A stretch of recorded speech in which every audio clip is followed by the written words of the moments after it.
crystal clear he doesn't have a plan, and it will be back to square one,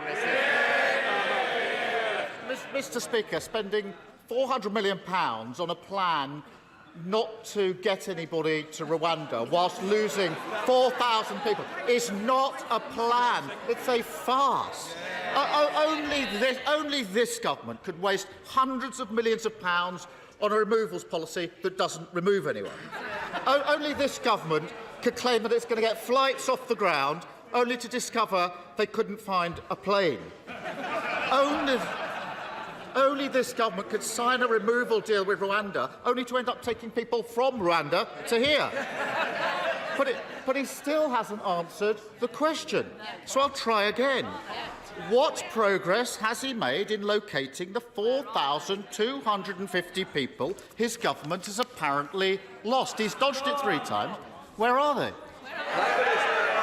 Mr. Speaker, it's the same thing again and again. Here we are talking about what we are doing, but I'm happy to go over it, Mr. Speaker. What are we doing? We've increased the number of illegal enforcement raids by 70%, leading to thousands of arrests, using powers, Mr. Speaker, that he blocked in this House.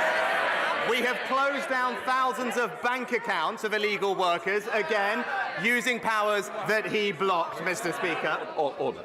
Mr. Do you want that early cup of tea, or are you going to be a little bit more silent, Prime Minister? And, Mr. Speaker, as I said, we have worked through a record number of cases and returned a record number of people back to where they've come. All of that is a plan that is working, and we can see that it's working because the numbers of people coming to this country are down by over a third, Mr. Speaker. But again, it is a bit rich to hear him in here pretending that he cares about how we actually stop the boats when he's been crystal clear. He's been crystal clear and said that even if the plan is working to reduce the numbers, he would still scrap it, Mr. Speaker. It's because he has no values, no conviction and no plan. It is back to square one.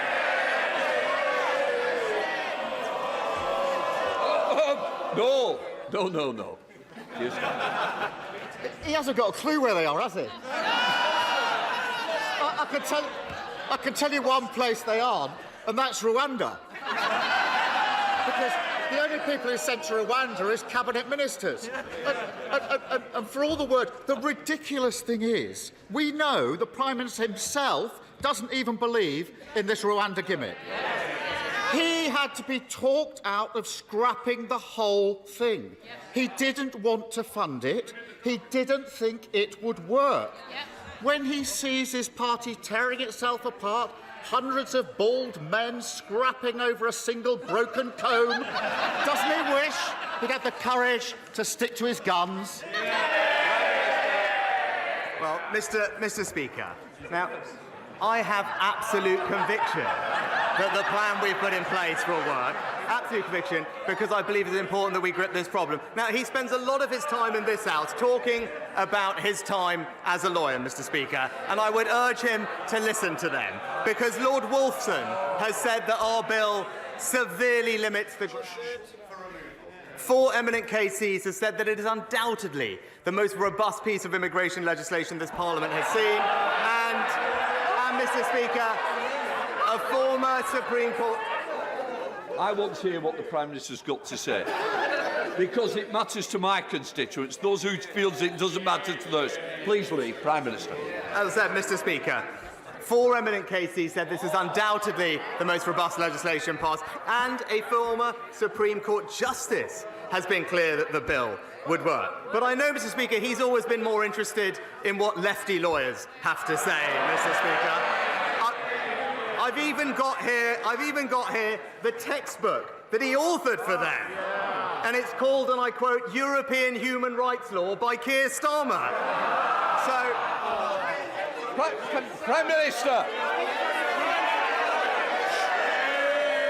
Prime Minister, when I stand up, please sit down.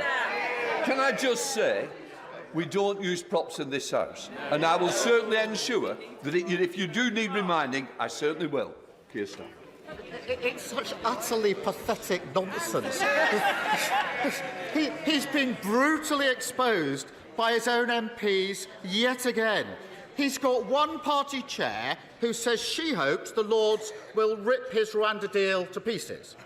He's got two more who had to quit because they don't think it'll work. All of them appointed by him, all now in open revolt against his policy, each other, and reality.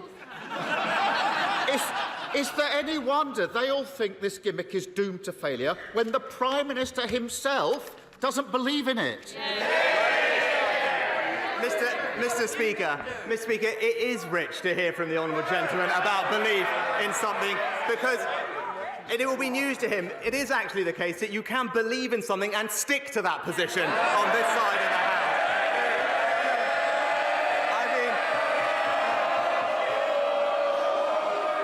I will say to this side.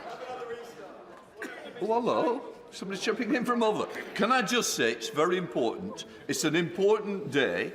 People want to know what's going on. So I want my constituents, just like yours, to hear what the Prime Minister's got to say. Prime Minister.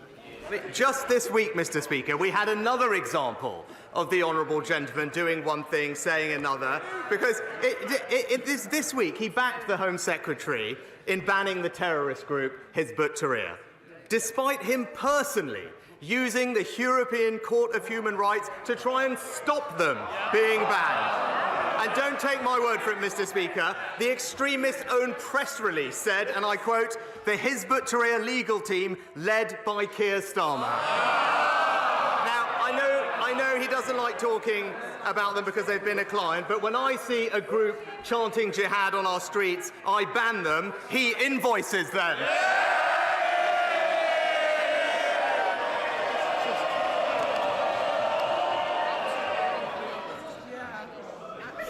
Because there's 8 questions that I think some of you may want. Well, I'll tell you what, there's some's already gone off the list who wanted them. Keir Starmer. Mr. Speaker, if he stuck to his position, he'd be voting with us. He'd be voting with us. His former Home Secretary says the plan won't work. His current Home Secretary calls it batshit. His former Immigration Minister doesn't back his plan. Even the Prime Minister himself doesn't believe in it. And last week, another of his MPs said the Tories should admit that things have got worse since they came to office, that after 14 years they've left Britain less united, the country is a sadder place. If the Prime Minister can't even persuade his own MPs that it's worth supporting him, if he himself doesn't even believe in his own policies, why on earth should anyone else think differently? Mr. Speaker, another week when it's crystal clear the honourable gentleman doesn't believe in anything and he doesn't have a plan. Now, while he talks the country down, let me update him on what's actually been happening in the past week. Inflation more than halved from 11% to 4%. Real wages rising. Real wages rising for the 5th month in a row. Last week, rates started falling and millions of people benefited from a tax cut worth £450. So while he takes us back to square one with a £28 billion tax grab, let's stick with a plan that's delivering a brighter future for Britain. Mr. Speaker, it's against the law to silence victims of crime, but that's exactly what the Post Office did through the use of non-disclosure agreements. And this is just the most recent case of NDAs covering up mismanagement, misconduct and even crimes at work. Will my right honourable friend, the Prime Minister, consider banning their use in all severance agreements once and for all? Minister. My right honourable friend is right to raise an important point, and the ability to speak out about things is key to unlocking justice. And while NDAs can have a place, my honourable friend is right to say that they shouldn't be used to stop victims of crime, in particular, getting the justice that they deserve. I can tell her that the Ministry of Justice are carefully considering how to best address this issue, including legislation, and I know that my right honourable friend, the Justice Secretary, will keep the House updated on further progress. Leader of the SNP, Stephen Flynn. Mr. Speaker, when people woke up today in homes that they can't afford to heat, with mortgages that they're struggling to pay, to news that inflation is once again on the rise, they'll have looked to Westminster for answers. And instead they find a UK government which is tearing itself apart over how quickly it can send vulnerable people on a plane to Rwanda. Surely the Prime Minister must understand that the anger that some of his own backbenchers have towards him is no comparison to the anger that the public have towards his party. Prime Minister. Mr. Speaker, if the honourable gentleman did care about supporting working families to pay their bills, to pay their mortgage, why on earth is the SNP making Scotland the highest tax part of the United Kingdom, where the average, Mr. Speaker, not the wealthiest, where the average worker in Scotland is now paying more tax than they do in England? Stephen Flynn. Of course, Mr. Speaker, when it comes to the Rwanda bill, the reality is that if you want to stop the smuggling gangs, you should introduce safe and legal routes. But instead, the Prime Minister is seeking to weaponise some of the most vulnerable people in society. It is straight out of the cruel and callous right-wing extremist playgroup. His time in office is fast approaching its conclusion. Does he seriously want this to be his legacy? Prime Minister. Well, Mr. Speaker, as I said, it is important that we stop the boats because illegal migration is simply not fair, Mr. Speaker. It's not right that some people jump the queue, that they take away our resources to help those who are the most compassionate, that need our most help, and, by the way, Mr. Speaker, are exploited by gangs, and many of them lose their lives making these dangerous crossings. So I completely disagree with the honourable gentleman. The fair and the compassionate thing to do is to break these criminal gangs, and that's why we're going to stop the boats. Dean Russell.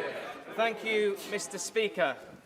Unexpectedly, 5 months ago, I had a heart attack. And thanks to the swift action of the NHS emergency services, it was caught early. So one stent operation later, I was on a swift path to rehabilitation and recovery and sat here today, fighting fit and a bit lighter too. So along with encouraging everyone to visit the British Heart Foundation website to understand the early warning signs and get fantastic resources to help them, would the Prime Minister also join me in personally thanking everyone who helped to save my life and help me recover, including the East of England Ambulance Service, the teams at Watford General and Harefield Hospital, the cardiac rehabilitation teams, and everyone who supported me, especially my family and my team, some of whom are in the gallery today, who helped ensure that I continue to deliver for the great people of Watford. I thank my honourable friend for sharing his story, and I know the whole House will be delighted to hear that he's made a swift recovery. We all wish him good health for the future as he resumes his excellent campaigning on behalf of his constituents in Watford. And I also join him in thanking our fantastic NHS staff for the life-saving work that they do up and down the country. We're backing them with record resources, from our doctors to our ambulance service. We are all in this House truly grateful for what they do. Caroline Lucas. Thank you very much, Mr. Speaker. Until the UK government calls for an immediate ceasefire, it is complicit in the horrors in Gaza. Not my words, but those of the head of Oxfam, who, like every single agency trying to operate on the ground, is clear that aid can't be effectively delivered while fighting continues. More UK aid is, of course, welcome, but even when it does get through, it can result in what one Palestinian aid worker calls bombing us on full stomachs. 24,000 people have already been killed. So can he tell us what will it take for him to back a permanent bilateral ceasefire? Mr. Speaker, of course we want to see a peaceful resolution to this conflict as soon as possible. A sustainable, permanent ceasefire with an end to the destruction, fighting and loss of life, release of hostages and no resumption of hostilities would, of course, be the best way forward. But in order to achieve that, a number of things need to happen. Hamas would have to agree to release all the hostages. Hamas would no longer have to be in charge of Gaza, and the threat of more rocket attacks from Hamas into Israel would have to end. And the Palestinian Authority, boosted with assistance, would need to return to Gaza in order to provide governance and aid. That is the sustainable ceasefire that we will work very hard to bring about. Nick Fletcher. Thank you, Mr Speaker. Mr Speaker, today I was unsure whether to raise a national issue, such as the desperate need for a Minister for Men, or a local issue, such as Doncaster's need for a new hospital or Edlington for a new leisure centre. But I thought the best thing I could do is ask the Prime Minister to come and have a tour of Doncaster. And while I'm showing him around my hometown, I can press the need for a Minister for Men, I can show him the site for a new hospital, and I can introduce him to the people of Edlington so he can discuss their new leisure centre. So will the Prime Minister accept my invitation? Prime Minister. Well, thanks to my honourable friend's fantastic campaigning on behalf of his constituents. Doncaster City Council has received, I think, more than £80 million in levelling up funding to support its regeneration products. And most recently, Doncaster has been awarded £20 million in our long-term plan for towns over the next 10 years, which I know he is working very hard to make sure is prioritised for local people. I would be delighted to discuss those projects and his other ideas when I come and visit him as soon as my diary allows. Julie Elliott. Thank you, Mr Speaker. 71% of requests for funding from the Community Ownership Fund aimed at saving libraries, pubs and village halls have been rejected since 2021. It pits communities against each other and does nothing to address the underlying causes that have led to the loss of these much-loved assets. When will the government offer more than a simple sticking plaster for our towns, high streets and communities? Prime Minister. Well, Mr Speaker, I set up the Community Ownership Fund when I was Chancellor, and it is doing fantastic work, funding hundreds of projects across the country, including, I believe, one in the Honourable Lady's own constituency, the Back on the Map scheme. It is there to support local communities to take over assets, whether it's pubs, village halls or other community assets, and it's doing a fantastic job. It's right that there's a competitive process because we want to make sure that that money is deployed in the areas where it can make the most difference. Greg Smith. Thank you, Mr Speaker. Overcrowding on Chiltern railways has become a daily misery for commuters from stations like Haddenham and Tame Parkway and Princes Risborough in my constituency, the root cause of which is an ageing fleet constantly breaking down and shorter trains having to be run. There are proposals on the table for both short-term additional capacity and long-term fleet renewal. So will my right honourable friend, the Prime Minister, instruct the Department for Transport to fast-track those proposals so we can end overcrowding on Chiltern? Prime Minister. And I agree with my honourable friend that the performance on Chiltern hasn't been good enough in recent times. I know that Chiltern have recently begun engagement with the rolling stock leasing market, which will help reduce overcrowding, but also together with DFT, they're looking at providing additional capacity at peak times. So I know my honourable friend, the Rail Minister, will ensure that these plans continue to progress and keep my honourable friend updated. Patrick Reddy. Thank you, Mr Speaker. What exactly is it about the prospect of deportation to Rwanda that makes the government think it will be such a deterrent to asylum seekers? Does it think that life in Rwanda is somehow less comfortable, less secure, less safe than it is here in the United Kingdom? What does the government think is wrong with Rwanda that means asylum seekers won't want to live there? Speaker, it's not that there's anything wrong with it, it's just that it's not the United Kingdom, Mr Speaker. And I have to point out to the honourable gentleman, deterrence works. We know that it works because our scheme with Albania has ensured a 90% reduction in arrivals from that country. Therese Coffey. Mr Speaker, I know my right honourable friend the Prime Minister is committed to energy security and the development of renewables, as am I, and that's why Sizewell C started a DCO this week. However, there are plenty of other developments which are happening on greenfield sites where CPOs are planned to be used by National Grid to plough up farming fields used for food but also tree production as well, when there are brownfield sites already available connected to the network. National Grid is refusing to publish its study of Bradwell and why they deem it would not be suitable for this connection of offshore wind farms and interconnectors. Will he meet with me to discuss this and other East Anglian MPs and also to use the powers of his office to get that study published? As my honourable friend will know, that planning applications for new infrastructure are managed independently, so I can't comment on specific cases, but I do agree with her that it's important to listen to the views of local communities like those that she represents across Suffolk and East Anglia. I know my honourable friend for Aberdeenshire West was visiting her area recently to mark the commencement of the project at Sizewell C, and I can assure her that relevant ministers will continue to pay close attention to her concerns. Stevens. Thank you, Mr Speaker. The Leader of the House last week correctly described the contaminated blood scandal as on another level compared to other scandals. Now that Sir Brian Langstaff has announced today the publication of the final report of the infected blood inquiry, he reminds us, Mr Speaker, that his principal recommendation remains that a compensation scheme should be set up with urgency and that no one should be in any doubt about the serious nature of the failings over more than 6 decades that led to catastrophic loss of life and compounded suffering. Prime Minister, over 100 parliamentarians wrote to you this week, so can you tell us now when those affected will be paid compensation for their loss? Mr Speaker, I'm acutely aware of the strength of feeling on this issue and indeed the suffering of all of those impacted by this dreadful scandal. I gave evidence to the inquiry last year, and as I said then, I recognise the suffering that thousands have experienced over decades. He will know that the Minister for the Cabinet Office updated Parliament on this towards the end of last year. He'll know it's a highly complex issue. Interim payments have been made in some cases, and we are committed, absolutely committed, to responding to the final report as quickly as possible following its publication. Robert Neal.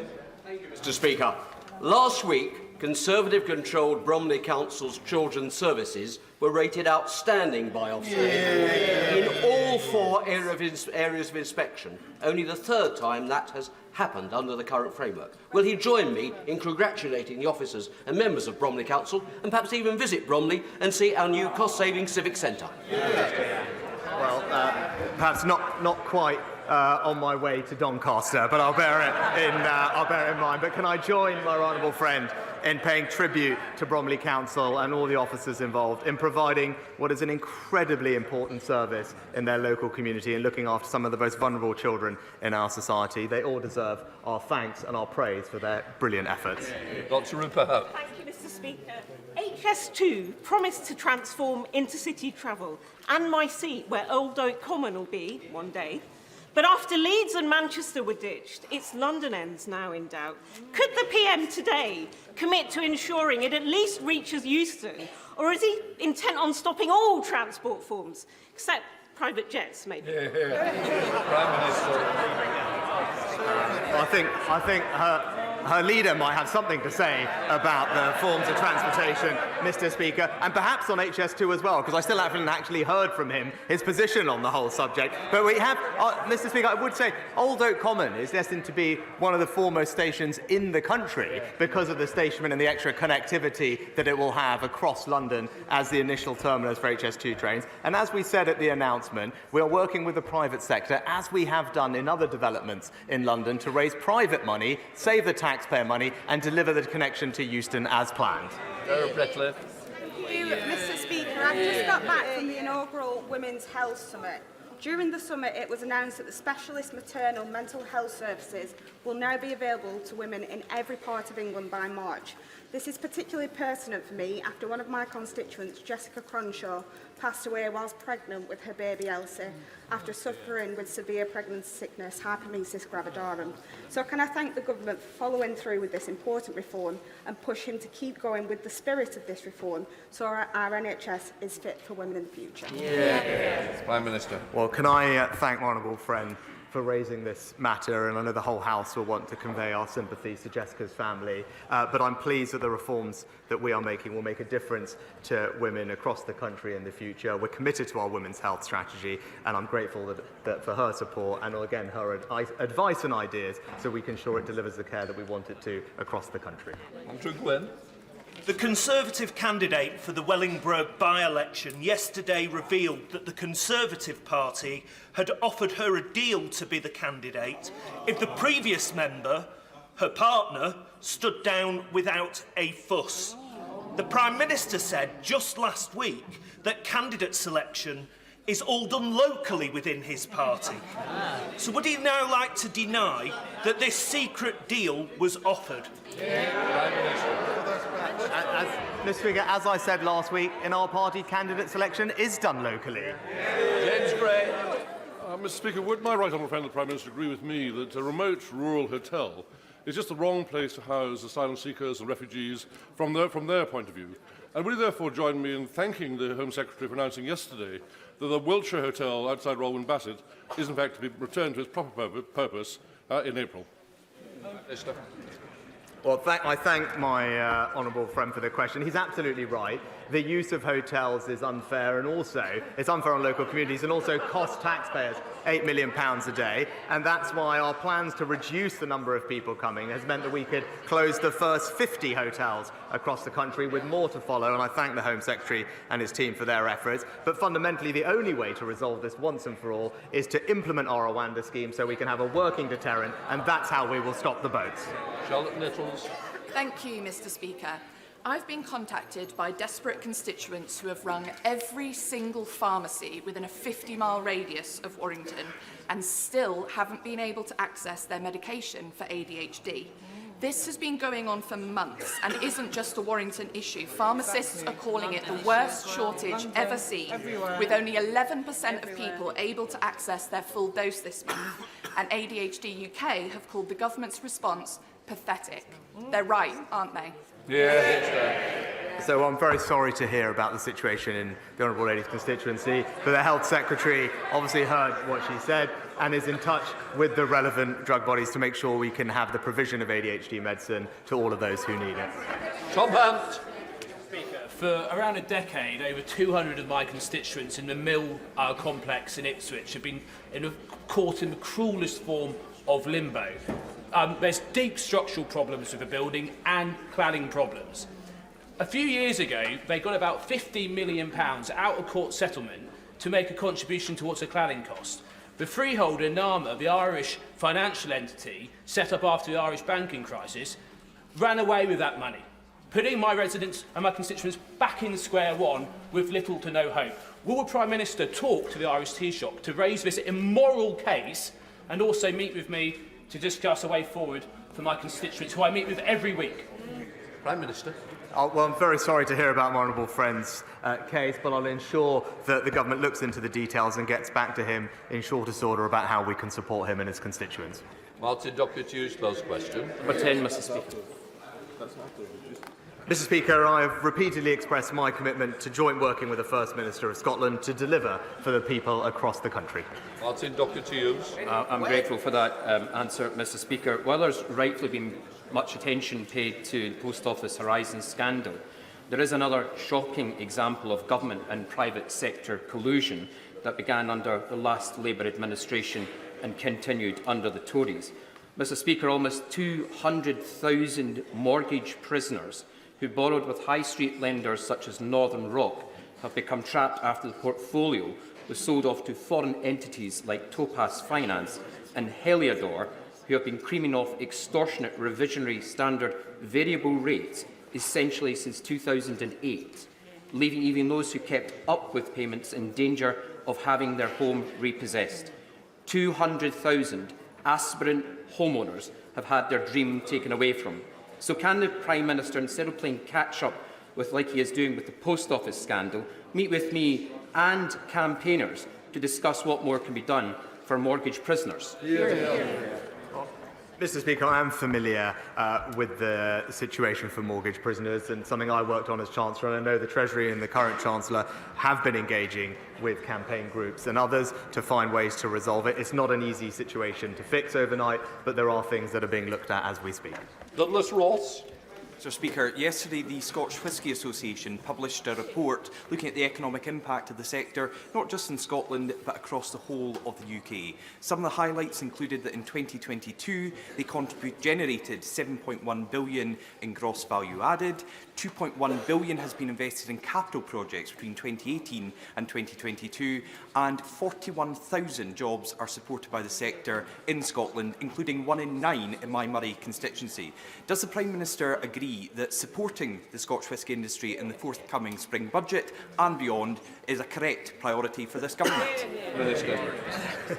Well, my honourable friend is a superb ambassador for Murray and for Scotch whisky, and he's right, it's a hugely successful export industry that supports tens of thousands of skilled jobs across Scotland. I won't obviously tread on the Chancellor's toes about future budgets, but I am proud of this government's track record in supporting the industry, having removed US tariffs on Scotch whisky, reduced tariffs and deals with countries like Morocco and Argentina, and also supporting the sector's interest in our FTAs with Australia, New Zealand, and most recently with CPTPP. Peter Dowd. Mr. Speaker, the Prime Minister has been very keen to take credit for falling inflation in previous months. Will he now take responsibility for today's rise? Mr. Speaker, inflation was over 11% when I got this job. Inflation today is 4%, Mr. Speaker. In common with the US, France, Germany, all countries have seen a mild tick-up in December. All countries have. But the crucial thing is that inflation has been more than halved, delivered ahead of schedule, and that is having an enormous benefit to families up and down the country. Benefit that would be reversed by his party's plan to saddle them with £28 billion of tax rises.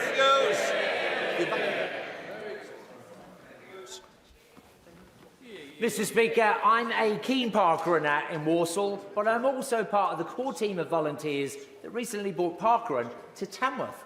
So in the 20th anniversary year of parkrun, will the Prime Minister join me in encouraging other towns that don't yet have a parkrun to get one? Prime Minister. Well, it's great to hear that my honourable friend is an avid park runner, and I thank him for actually volunteering so that the people of Tamworth can enjoy one too. I completely agree with him. When I had more time, I was a regular at the North Allerton Park Run and the Junior Park Run as well, which I recommend for those with children. It is a fantastic and accessible way to get people moving, and I join him in encouraging everyone to get involved in his local area and beyond. Daisy Cooper. Thank you, Mr. Speaker. At the last general election, residents in West Hertfordshire were promised a new hospital, but we are still waiting for the green light and having to put up with broken lifts and overly crowded treatment wards. In other parts of the country, there are entire hospital buildings that have had to be closed down, like the one in Stepping Hill in Stockport, because they are structurally unsafe. From broken promises on new hospitals to the backlog of repairs, people are sick and tired of waiting. So can the Prime Minister tell me, by the time of the next general election, how many of the broken hospitals will be fixed, and will my residents be able to point to a single spade in the ground? Well, Mr. Speaker, we're investing record sums to not just deliver 40 new hospitals across the country, but 90 different hospital upgrades. And she'll be familiar with the plans, I hope, at West Hertfordshire Trust to develop a new emergency and specialty care facility at Watford General, including women's and children's services. It will make an enormous difference to residents in the area. Leave it. Thank you, Mr. Speaker. A recent BBC News article raised fears that Blyth could become a ghost town, as we see our shopping centre closed to be replaced by a new higher education facility. Residents are right to be concerned, and I have personally seen decades of Labour neglect and decline in our town. And I really have. But this Conservative government has invested hundreds of millions of pounds to level up my constituency with spades in the ground as I speak here in the House of Commons. Can my right honourable friend assure me that the rebirth of our towns will continue as a key focus of this Conservative government? Well, my honourable friend is absolutely right, and I commend him for being such a strong advocate for Blyth. And nearly half of the recent Towns Fund has been distributed to northern regions in England to level up constituencies like his own, and that is the difference. As he said, after years, if not decades, of neglect under the party opposite, it's this government that is levelling up across our country. Final question, Ian Mans. I'm very grateful, Mr. Speaker. In June 2022, to some fanfare, the government announced the approval of £41 million for a package of works for the restoration of the Tyne Bridge, which is the route of the A167, the old A1, and it connects Gateshead with Newcastle city centre, and is instantly recognisable around the world as an emblem of Tyneside.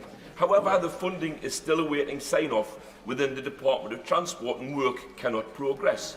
So given the scale and the complexity of the work that's required, and the significant additional cost implications if funding doesn't come forward, can we actually have the money, please, to get on with the work so that the bridge will be ready for its centenary celebrations in 2028? Well, Mr. Speaker, I'll ensure that the relevant minister gets back to him with an update on the project, and I'm pleased not just investing in that project in his area, but also following on from the last question, I know his area has received levelling up funding worth £20 million to help transform the visitor economy economy in Gateshead. Yet more example of this government investing to level up across the north and across the country. That completes Prime Minister's questions.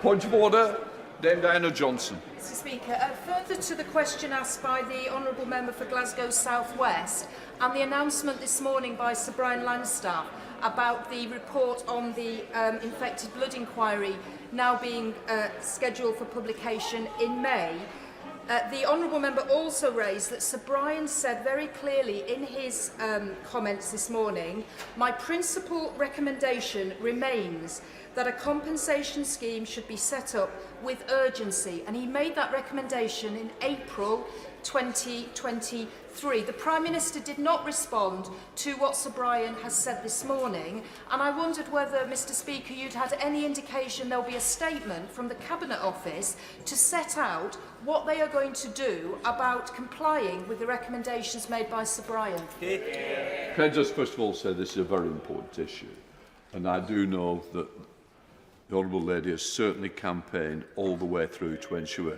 that people are recognised the suffering they've had and the tragedies within those families. What I would say is I'm not responsible for the Prime Minister's answer, and I would say is I've been given no notice that a statement is coming. But what I do know, and I can be rest assured, that the Honourable Lady will not stop at the question she's just asked, but she will pursue it through other avenues to ensure that the question she asked is answered somewhere. Right, we now come to presentation of bills. Tim Farron. Outdoor Education Bill. Second reading what day? Friday, 21st of June, sir. Friday the 21st of June. Okay, Tim, thank you. Right, we come to the 10-minute rule motion. I call Caroline Lucas. Thank you very much, Mr Speaker. I beg to move that leave be given to bring in a bill to establish the right to breathe clean air, to require the Secretary of State to achieve and maintain clean air in England, to involve the UK Health Security Agency in setting and reviewing pollutants and their limits, to enhance the powers, duties and functions of various agencies and authorities in relation to air pollution, to establish the Citizens' Commission for Clean Air with powers to institute or intervene in legal proceedings, and to require the Secretary of State and the relevant national authorities to apply environmental principles in carrying out their duties under this Act and the Clean Air enactments, and for connected purposes. Madam Deputy Speaker, in 2013, the life of 9-year-old Ella Roberta Adukisi-Deborah was tragically cut short when she suffered a fatal asthma attack. Ella lived close to the heavily congested South Circular in Lewisham, and following an inquest in 2020, she became the first person to have air pollution listed on her death certificate, with the coroner, Philip Barlow, concluding that, and I quote, Ella died of asthma contributed to by exposure to excessive air pollution.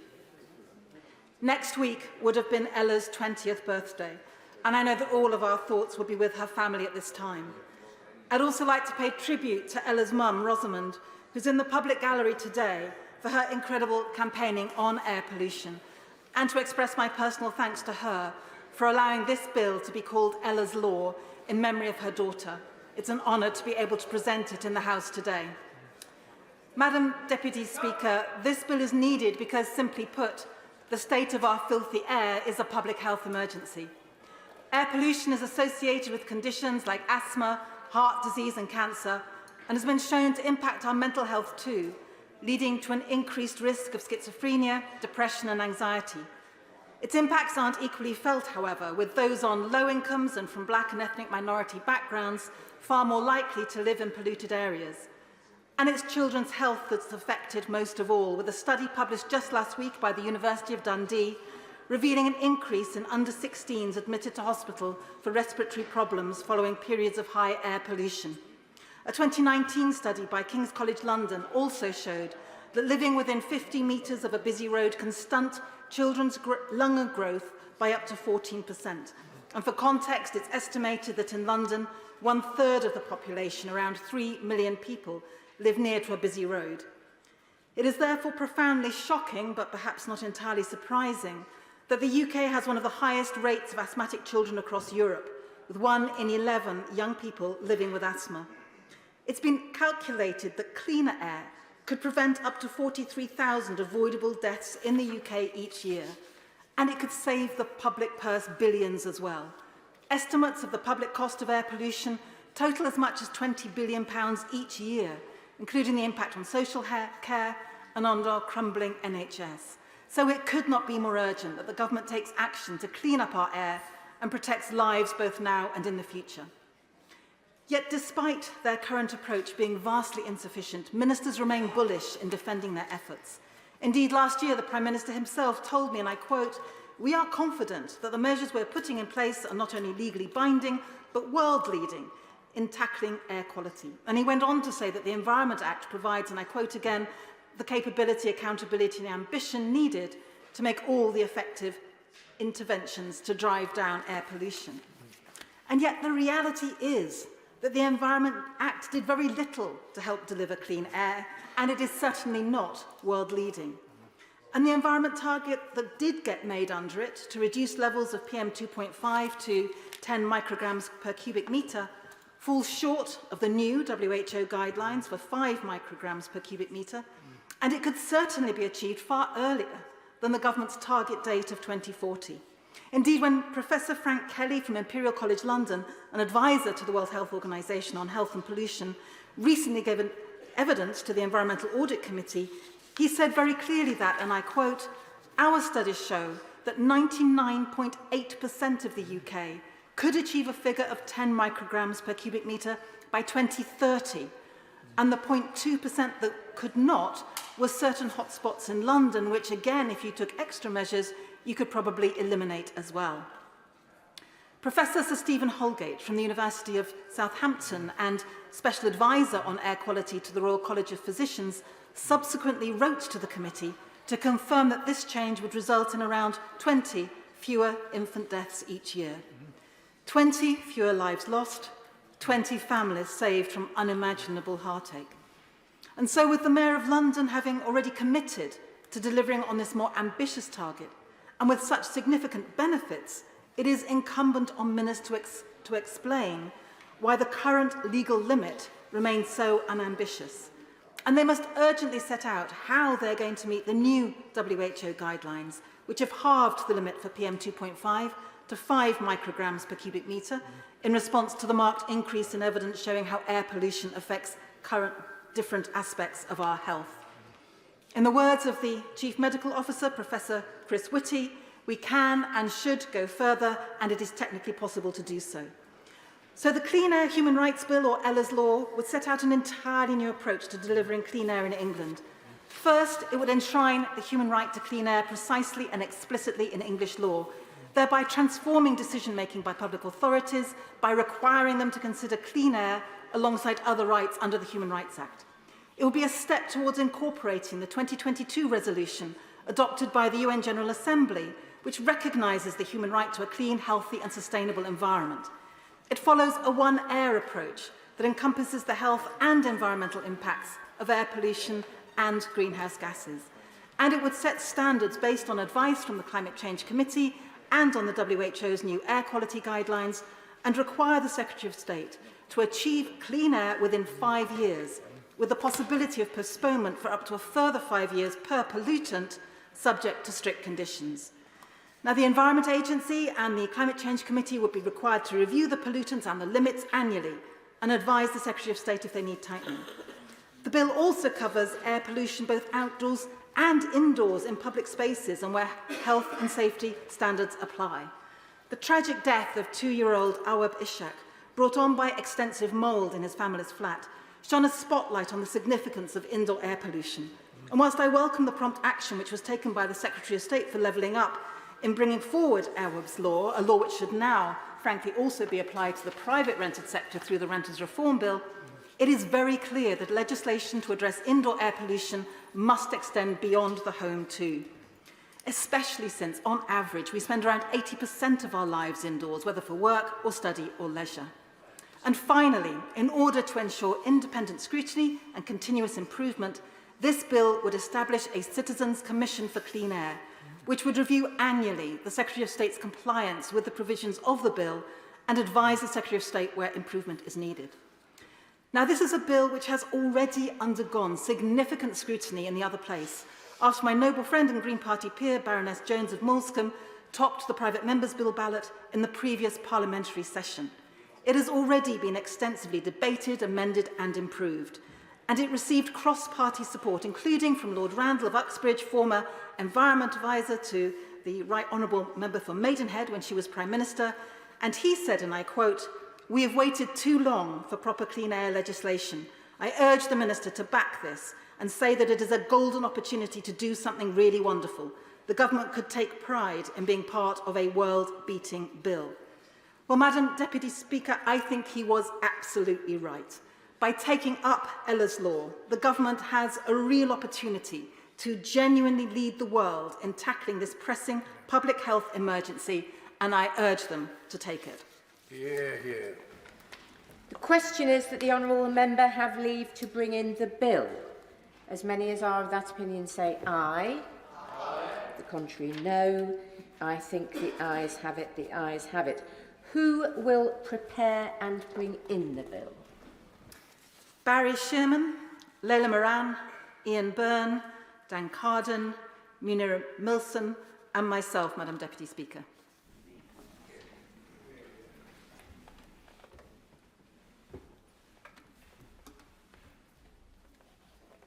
Caroline Lucas.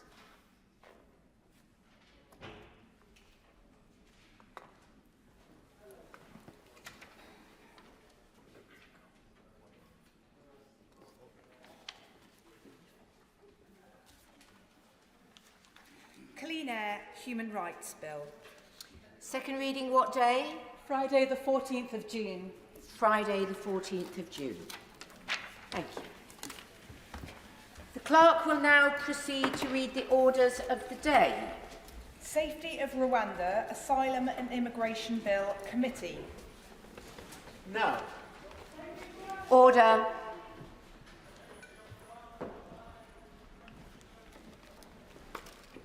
Sergeant.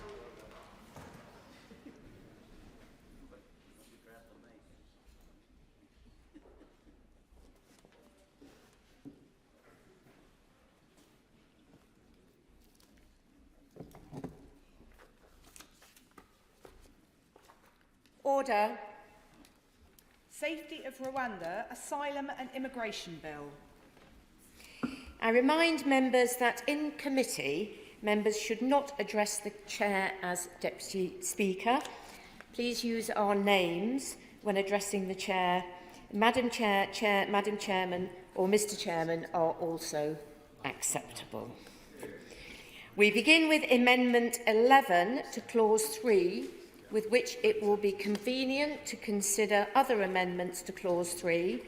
Clause 3 stand part, amendments to Clause 5, Clause 5 stand part, Clause 6 stand part, amendments to Clause 7, Clause 7 stand part, amendment to Clause 8, Clause 8 stand part, amendments to Clause 9, Clause 9 stand part, Clause 10 stand part, all remaining new clauses, amendments to Clause 1 and Clause 1 stand part as set out in the selection paper.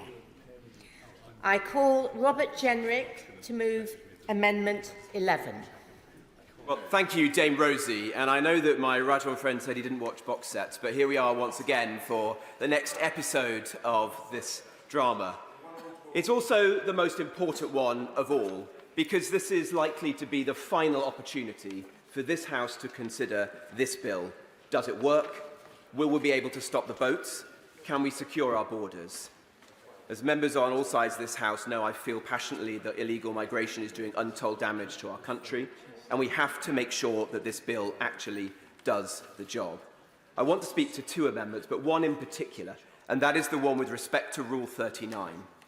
And let me say at the outset of this debate that I don't believe that our membership of the European Convention on Human Rights is sustainable. I think that will become clearer and clearer to the British public in the months and the years ahead. But that's not the purpose of my amendment today. It's not the subject of this debate. That's a discussion for another day.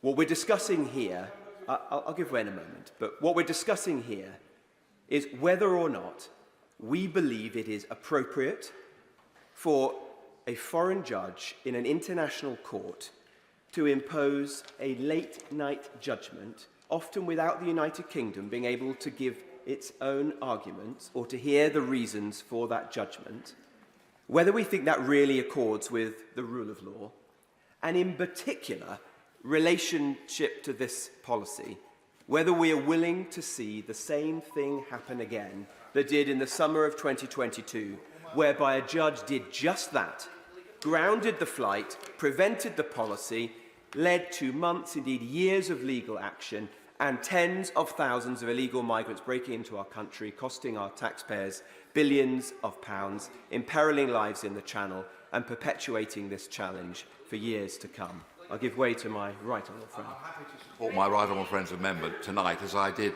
last night. I'm on the Council of Europe, so I take quite a lot of interest in this.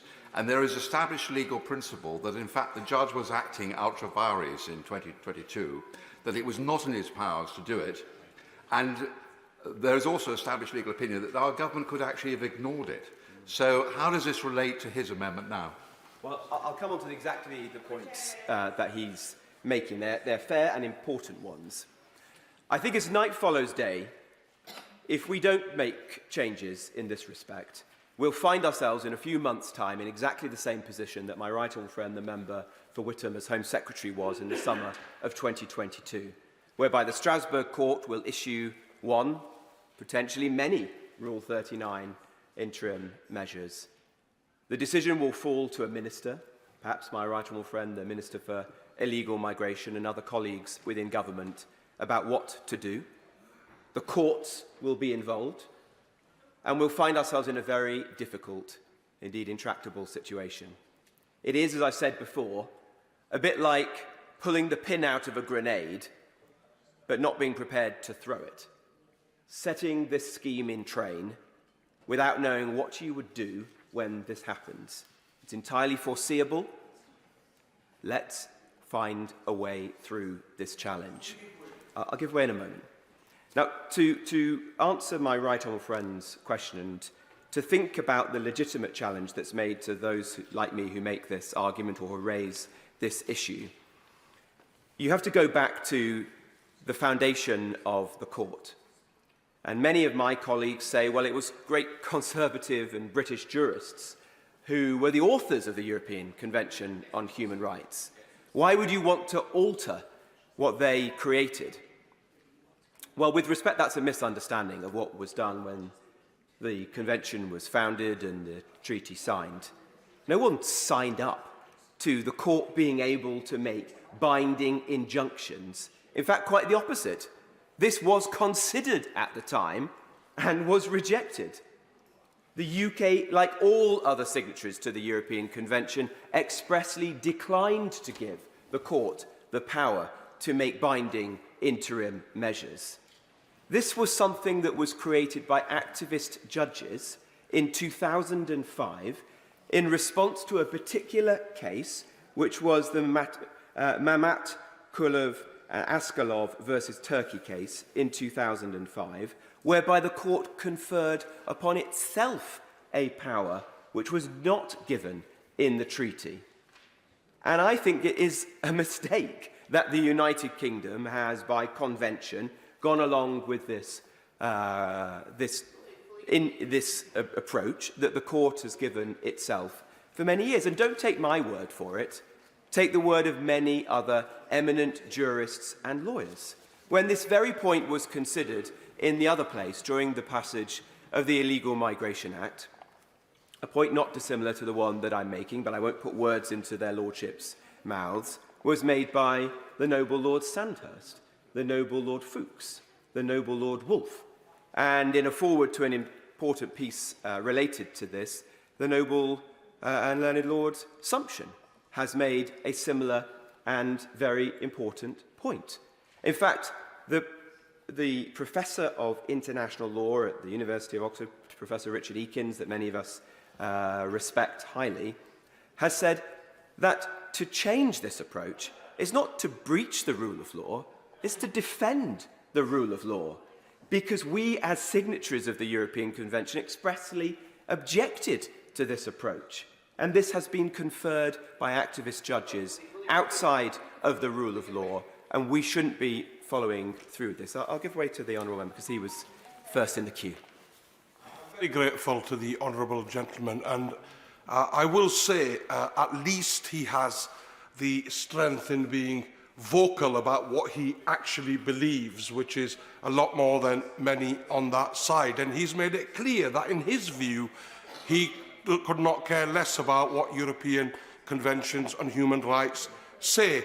Will he go further and actually openly say that there is one purpose of this vile, dangerous, inhumane bill, which is to flout international law, and that that side couldn't care less about human rights of the most vulnerable individuals?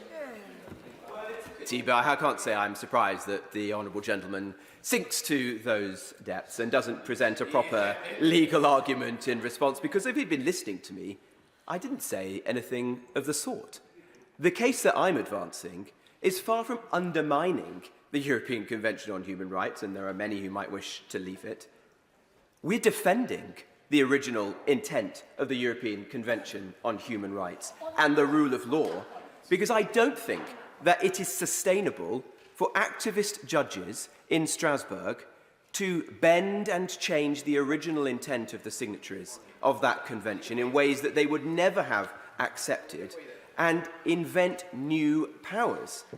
I want us to defend the rule of law, and in this case, that is best defended by saying that interim measures from the European Court are not binding on the UK, either on the domestic plane or upon our ministers. And it is better that we return simply to the position that we were in as a country before 2005. In fact, I think most of that was under a Labour government.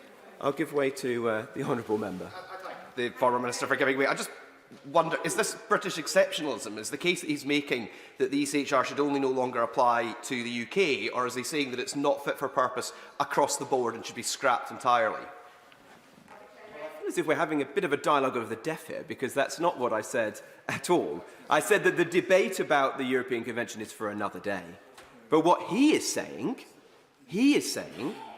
that the decision of the Strasbourg Court in 2005 to confer upon itself, without seeking the consent of any of the signatories of the Convention, that it should be able to impose interim measures, injunctions, upon other countries which are binding, is the right way forwards. And indeed, that those injunctions should be able to be made at the 11th hour, in the middle of the night, without giving reasons, without asking for our own arguments, without even naming which judge was behind that.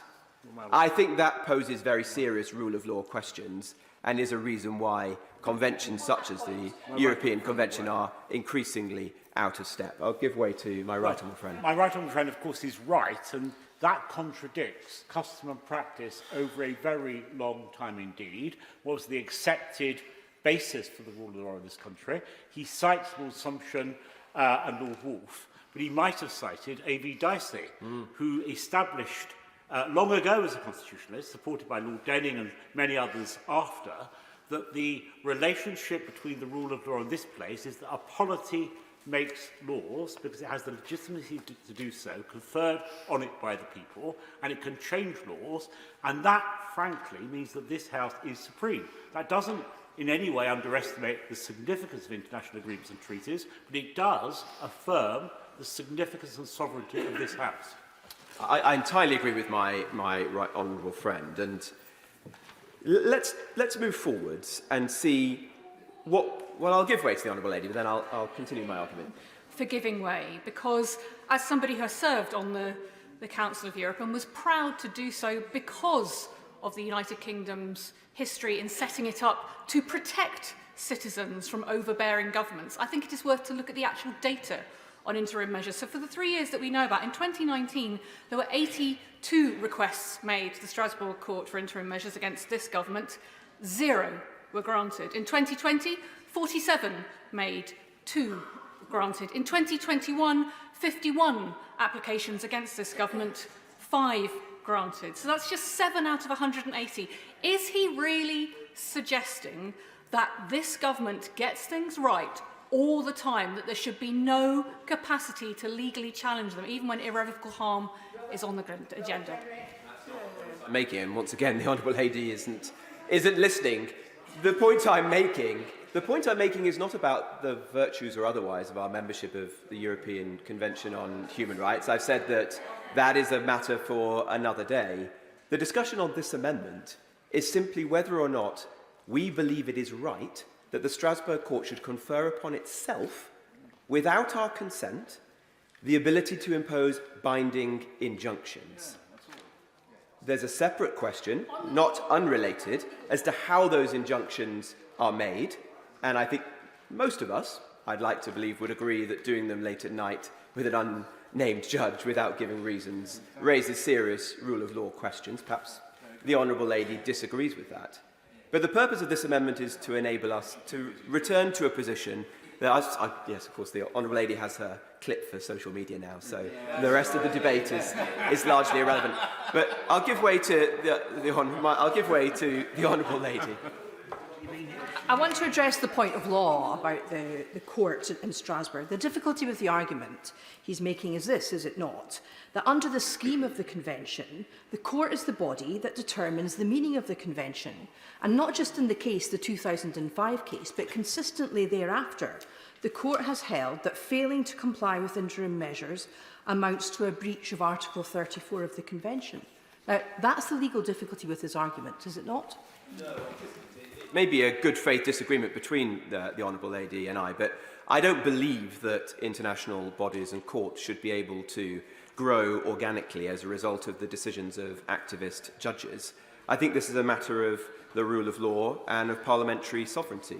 And we in the United Kingdom chose to be signatories of the European Convention on Human Rights. I don't think it's correct that the court gave itself this power in 2005. Now, let me return more directly to how this relates to this policy. So, firstly, let's cast our mind back to the summer of 2022. An interim measure came via a Rule 39 interim measure was imposed by the court. This grounded the flight and prevented us from proceeding with the policy. Do we think that anything has changed in the months and years that have passed? My conjecture is no. We will be in exactly the same position in a few months' time unless we take action. In the Illegal Migration Act, we included a provision which merely restated the orthodox constitutional and legal position that, in theory, it is at the discretion of a minister as to whether or not to comply with a Rule 39 interim measure. Belying that was the government's legal advice that, in its opinion, which I believe to be erroneous for the reasons I've just described, it would be in breach of international law to do so. The Attorney General and the government legal service, therefore, as far as I'm aware, continue to advise ministers and civil servants that a decision not to support a Rule 39 interim measure would be illegal and would be in breach of the ministerial code.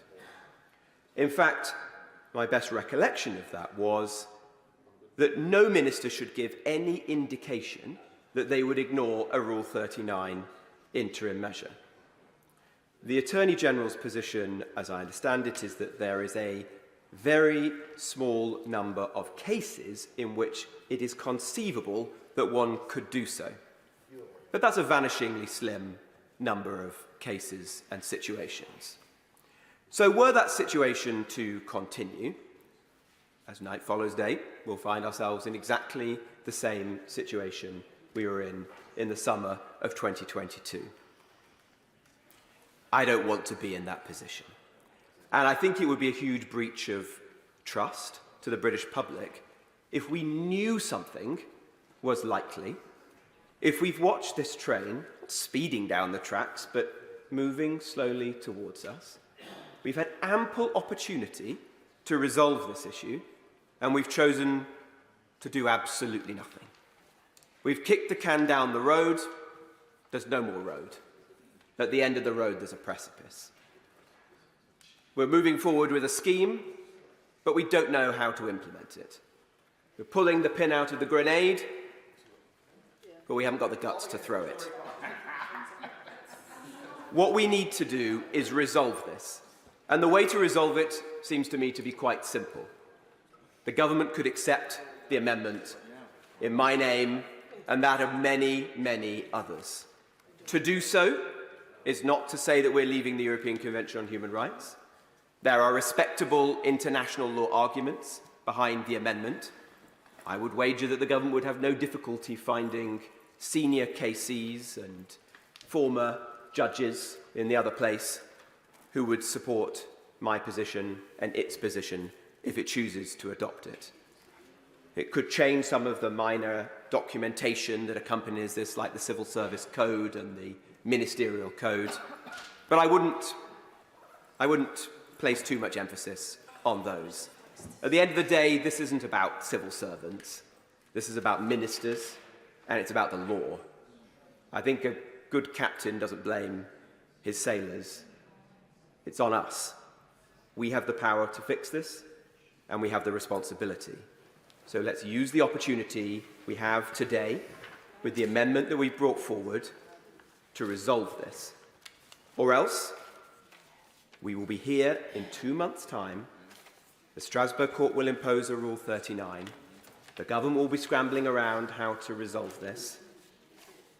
And the government will have no one else to blame. I'm here to help the government to ensure this policy works, because I, like everyone, at least on this side of the House, believes passionately that we have to make this policy work and to stop the boats.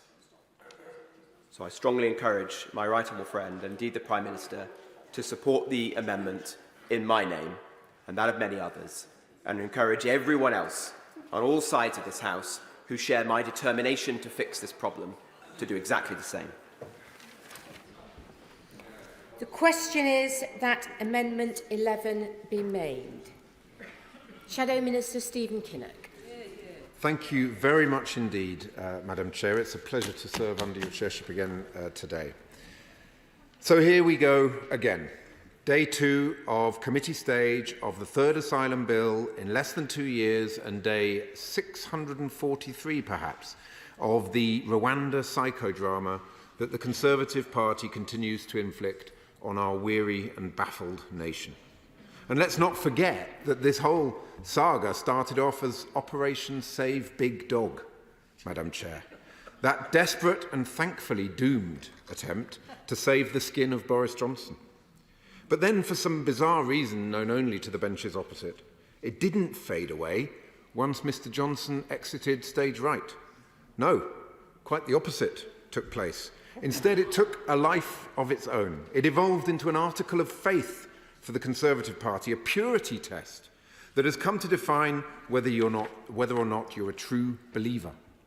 And so vast quantities of political capital and untold amounts of government time, resources and energy have been squandered on a policy that at most might possibly one day enable the transfer of a few hundred asylum seekers to Rwanda. It truly is an extraordinary state of affairs, Madam Chair. And meanwhile, out there in the real world, food bills are spiralling, mortgages are going through the roof. There are 7.8 million people on NHS waiting lists. Raw sewage is being pumped into our rivers, and at least 30,000 people risked life and limb to cross the channel on small boats. And nothing in this bill will address any of the challenges that I've just outlined, not even that last one. As I said yesterday, the Rwanda plan is extortionately expensive, with £400 million on its way or committed to the government of Rwanda without a single asylum seeker ever being sent there. And in addition to that vast sum, it will cost at least £169,000 to send each individual asylum seeker to Rwanda, probably far higher than that, but the government is refusing to come clean on that point. It's also unworkable because there is no evidence that sending just a few hundred asylum seekers will deter the tens of thousands who are crossing the Channel each year. Desperate people who have risked life and limb crossing continents to escape from violence and persecution are not going to be deterred by a less than 1% chance of being sent to Rwanda. And, of course, we know the scheme, in addition to being unaffordable and unworkable, is unlawful as found by the Supreme Court due to Rwanda not being, as it stands, a safe country. And yet here we are again, being forced to indulge the fantasies, fixations and psychodramas of the benches opposite. I will defend. That's the narrow legal point. Does he think that it was right for a Strasbourg judge to impose an injunction in the night on his own without giving the British government the chance to make their case? Does he think that was right? Well, what we are seeing is a complete shambolic incompetence in the asylum system, and if cases are not made clearly and are open to legal appeals will come, and in some cases those legal appeals will succeed. On the broader point, the reality is that the United Kingdom is party to a number of international agreements and conventions, and that reality is extremely important to our national interest, and in many cases strengthens our sovereignty and not weakens it. So we on these benches are absolutely clear that politics is about choices, and when you look at the bigger picture in terms of our country's place in the world, it is absolutely clear that our sovereignty and our national interest is strengthened, not weakened, by being party to these international agreements and conventions. But, Madam Chair, I'll just make a little bit of progress and I'll come back. What is also deeply troubling is that every day seems to bring a new example of the tail wagging the dog. Because we now hear the Prime Minister is assembling 150 judges and 1,000 staff to fast-track Rwanda cases through our courts. Sorry, what?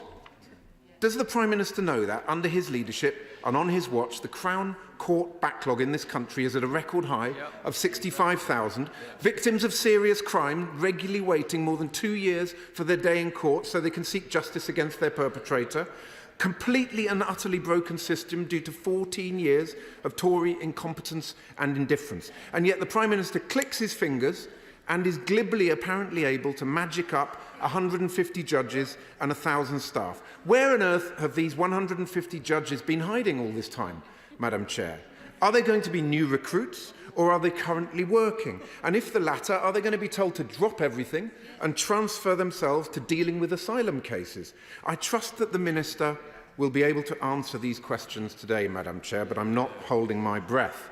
But regardless of the operational issues, just imagine the impact the Prime Minister's glib announcement yesterday would have on you if you were the victim of rape, who has been languishing for years in our broken judicial system.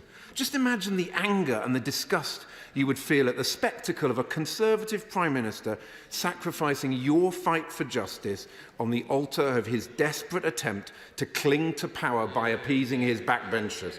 What an utterly shameful and shabby way for the Prime Minister of our country to behave, Madam Chair. And I will give way to the honourable gentleman. I'm very grateful to the Shadow Minister for giving way, and particularly on the point that he raised about choices and political choices in this. He is valiantly opposing this bill, and he voted against it at second reading, just as I did. But does he recognise that, given that this is the last session of this Parliament, that the Parliament Act cannot be engaged, and there's plenty that will take place in the other place? The only way the Safety of Rwanda bill becomes law is if Labour make the political choice to say that fighting it and frustrating it any longer is not in your interest. But, well, I thank the honourable member for his comments, but we have made absolutely clear that this bill is unaffordable, unworkable and unlawful, and we on these benches will never support any piece of legislation that is guilty of those three sins. So it is as clear as crystal to us that we will, with pride, we voted against it at second reading. With pride, we voted against the amendments that would just make it even worse. And with pride, we will be voting against this bill at third reading. I will give way.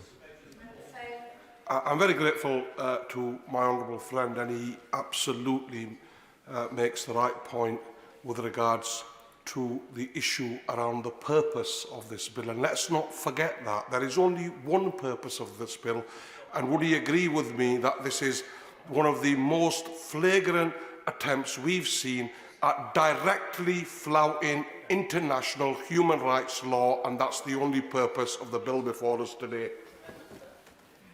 I thank my honourable friend for that powerful intervention. It is a bit difficult to determine what the true purpose of the bill is these days, because it has become, I think, embroiled in various Tory internal wars and fights in terms of the factions. It's become embroiled in certain people's leadership ambitions, I think.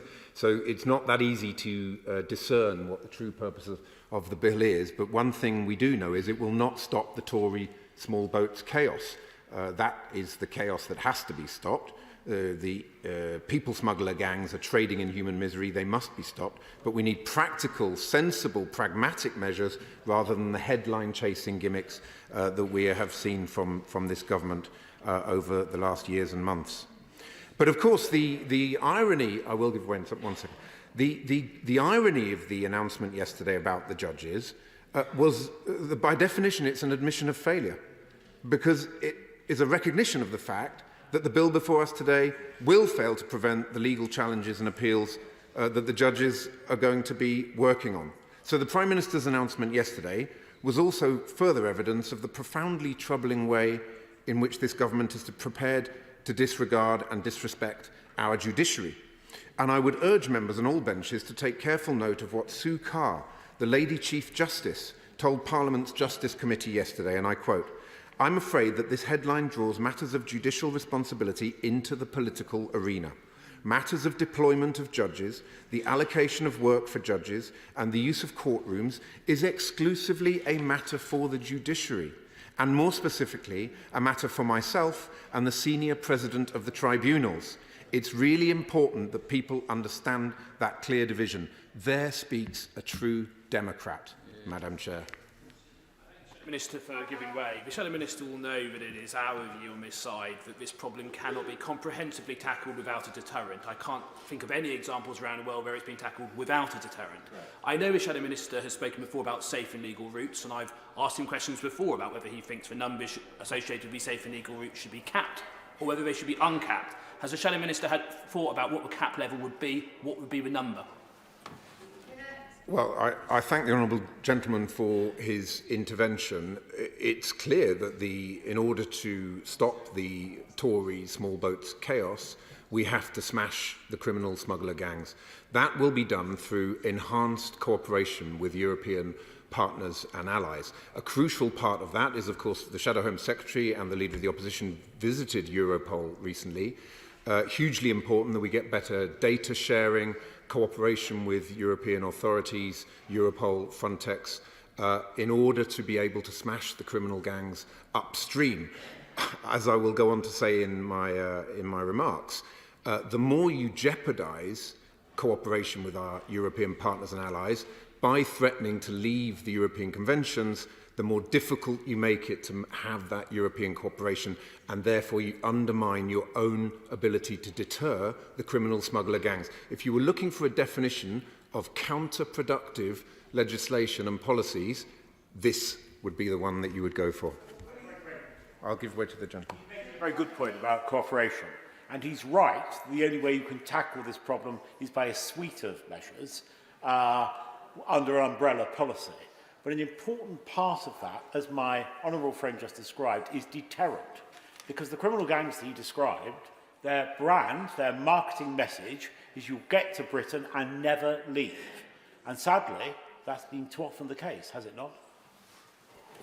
Well, I thank the honourable gentleman, and as I said yesterday, there are pragmatic, sensible things the government has been doing that we support. The Albania deal, for example, fully supported by ourselves on these benches, and the fact that removals to Albania are facilitated by that deal has acted as a deterrent. It's led to a clear decrease in the number of Albanians trying to come over. Why doesn't the government do more of that? Do the pragmatic, sensible stuff, rather than being sucked into endless bun fights about this Rwanda deal, which is unaffordable, unworkable and unlawful. It's a question of priorities, that's what I would point out to the honourable gentleman. When a government has limited time, resources and energy, focus it on the stuff that works rather than on the headline-chasing gimmicks. The mantra has been clear for many months from the benches opposite, including himself, about the need for safe and legal routes. So can we have some indication of what the level of safe and illegal routes would be to address the problem? And I put it to him, as soon as that cap is reached, the rest will come by boat unless there is a deterrent. Well, in terms of safe and legal routes, what I would look at is, as a priority, things like the Afghan scheme, which is completely and utterly broken. We've seen ARAP collapsed, we've seen ACRS never really working. Which is the nationality that is always in the top 3 or 4 nationalities crossing the Channel?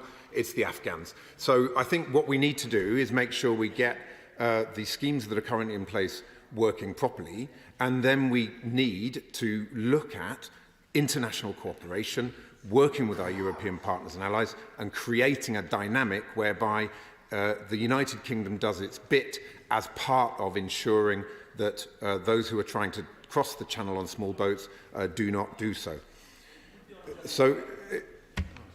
Okay. Drawing him back to the actual amendments and to the interim measures of the Strasbourg Court, to build on the question from my right honourable friend, am I right in understanding the Labour Party's position is that it does not want to see reform of Rule 39 interim measures? Because I find that very surprising, given that the UK is working in concert with many, perhaps all signatories of the European Convention on Human Rights to do just that, because most of our friends and allies in Europe consider there to be serious rule of law issues arising from the so-called pyjama injunctions, and we want to see them, like them, reformed. Would the Labour Party abandon that piece of work? Everything that we do when, as I hope, we enter government will be based on the test. Is it affordable, is it workable, and is it legal? The legal piece has to be based on compliance with our international legal obligations. However, if you cherish something, you also have to be prepared to be open to changing it, to improving it.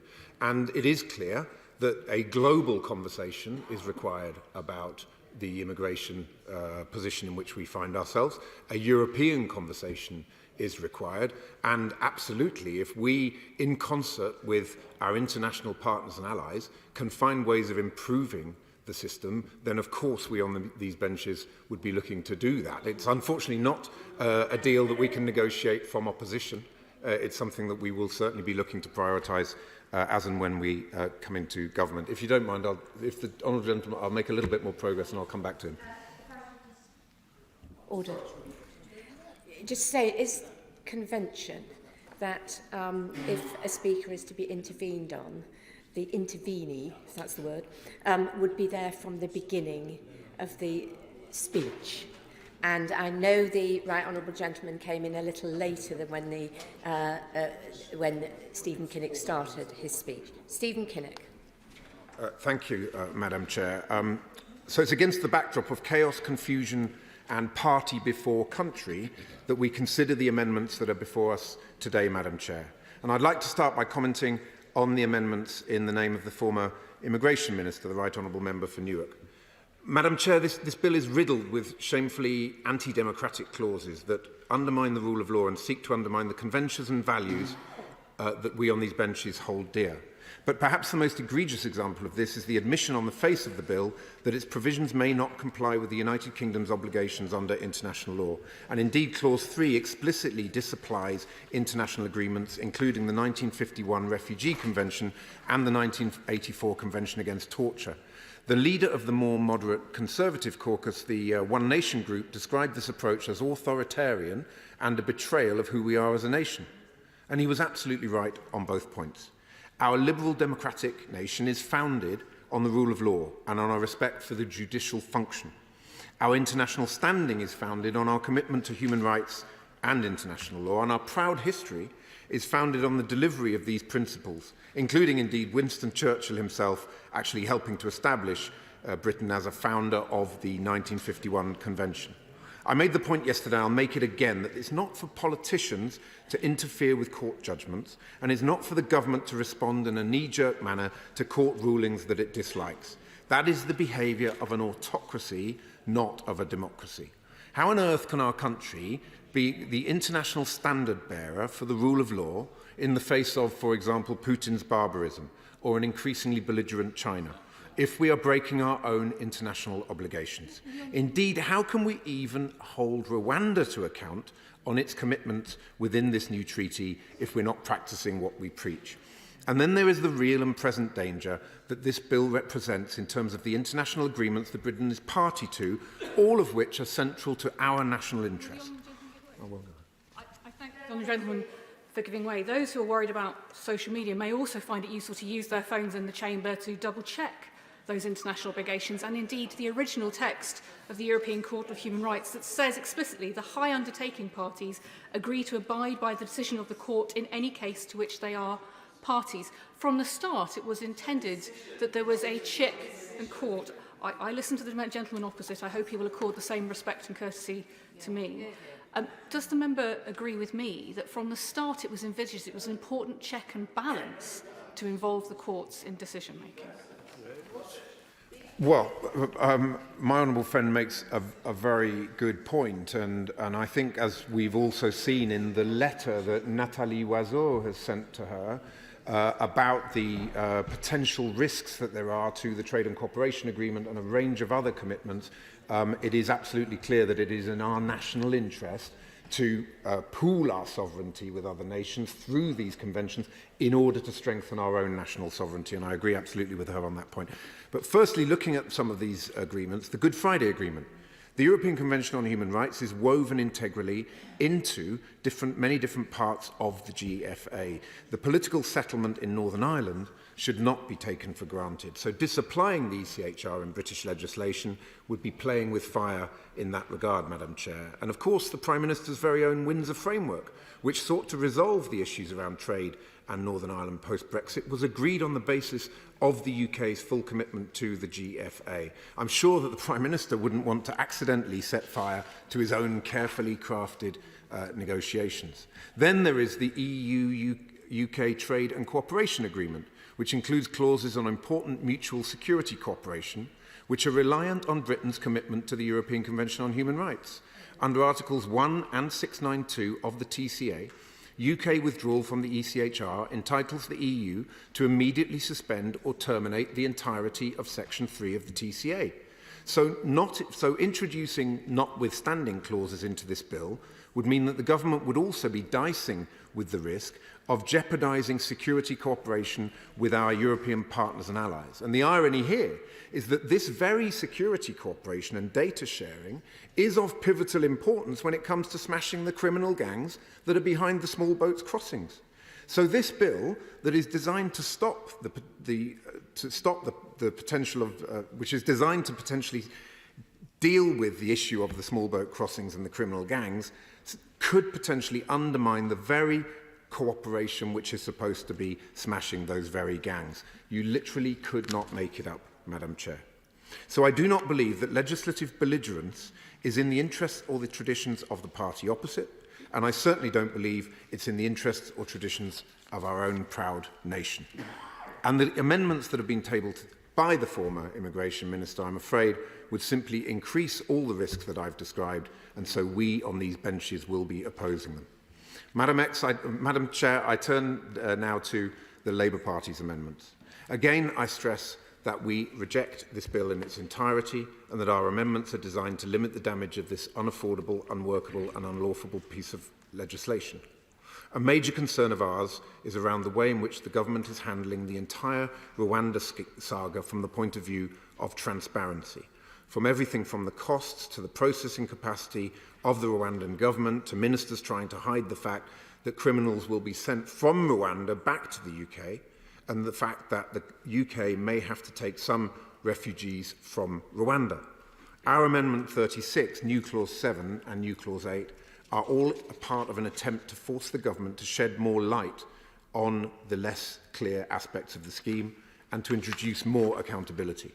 Amendment 36 would require that the government publish a full impact assessment setting out the costs per person for the removal scheme and the confidential financial memorandum already agreed between the two countries.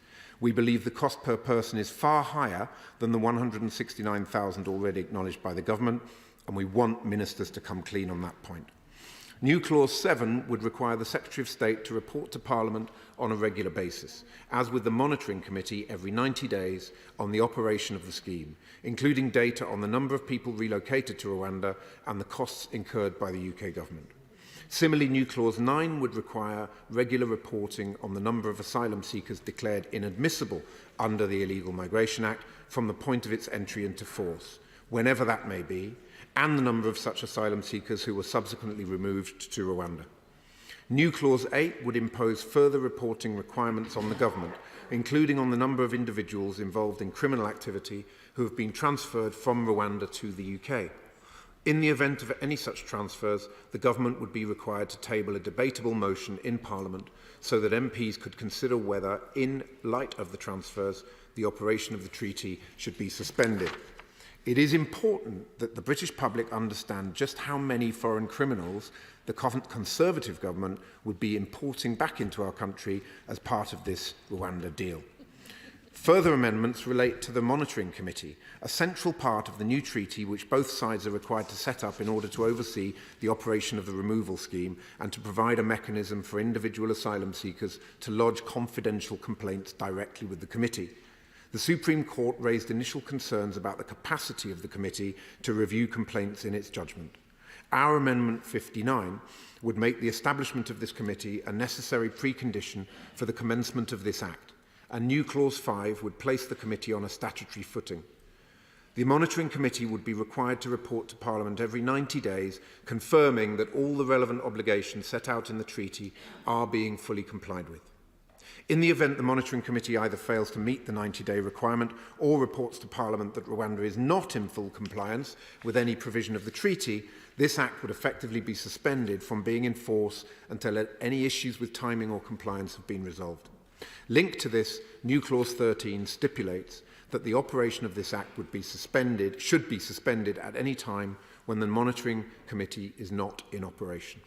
Finally, New Clause 5 states that it is for a Minister of the Crown and that Minister only to decide whether or not to comply with any interim measures issued by the ECHR for the purposes of blocking a person's removal to Rwanda. Amendment 38 stipulates that in making such a decision, the Minister in question must consult with the Attorney General. Madam Chair, the Conservative psychodrama of the past 24 hours only goes to serve the old political adage. If a Prime Minister is incapable of managing his own party, he must be utterly incapable of running the country. And the resignation of not one but two deputy chairs last night, followed by a 60-strong rebellion, illustrated the level of utter incompetence at the heart of his administration. Now, you know what they say, losing one deputy chair could be down to misfortune. Losing two in one night is sheer carelessness. But at least we might get to see a bit more of the two of them on their GB News show, discussing days of yore while spoon-feeding each other with cold baked beans, which was my personal television highlight of 2023, and also explains quite a lot about the amount of hot air emanating from the benches opposite. I certainly hope to see and hear more of them in this election year. But in all seriousness, what on earth is going on? The country is looking on baffled that the Prime Minister can pay the Rwandan government £400 million for nothing. Yet places such focus on strengthening our security cooperation with Europe to stop the boats in the first place, and has spent so very little time in terms of improving our broken public services or helping our struggling households during a cost of living crisis. They're perplexed that the Conservatives spend so many hours on a piece of legislation that isn't really even supposed to stop the boats. It's about the Prime Minister getting a single plane in the air with a handful of asylum seekers on it so he can say, look, I did it. I delivered the Rwanda plan and removed a few refugees. He thinks that the British people will deliver something to him on that basis. We are perplexed because this is not the behaviour and politics we can afford to expect from a British Prime Minister. These are not the serious policies that will fix our asylum system and make our country a better place. All the headline-chasing gimmicks over hard graft and getting a grip. This is not what the British public voted for. Indeed, nobody, not even the public, his own party, voted for him at all. Madam Chair, this plan is a con. This bill is a sham. I urge all members to get behind Labour's amendments in order to limit the damage, and I urge them to vote against the bill at third reading. It is unworkable, unaffordable and unlawful if we are to stop the Tory small boats chaos and end the expensive asylum use of the hotels which are costing £8 million a day. Then this Conservative psychodrama needs to end. We need Labour's 5-point plan to end this chaos, starting with going after the criminal gangs upstream in a new security partnership with Europol. We need a government that puts country before party, and we need a general election this spring. It may be helpful if I just clarify a few things. First of all, as well as if colleagues intend to make interventions, it's important that they have been there at the start of the speech. It's also important that they remain to the end of the speech if they have intervened. And I will, don't worry. I also intend to give priority to those who have got amendments down. I will come to others. In addition to the fact that we are discussing amendments, I should explain that because there is clause stand part, the debate can range slightly wider than would be normal, but it is not a third reading debate. There will be a third reading. There is an hour put aside for that, just in case colleagues preferred to speak at that stage. But I know Sir Jeremy Wright has an amendment. So I call Thank you very much, Dame Rosie. And as you say, I do, in fact, two, and I want to focus my remarks on them. They're amendments 54 and 55. Dame Rosie, of course, we all understand the purpose of this bill is to allow this Parliament to designate Rwanda as a safe country so that people can be returned lawfully to it. But of course, to achieve that, you require a definition of what a safe country is.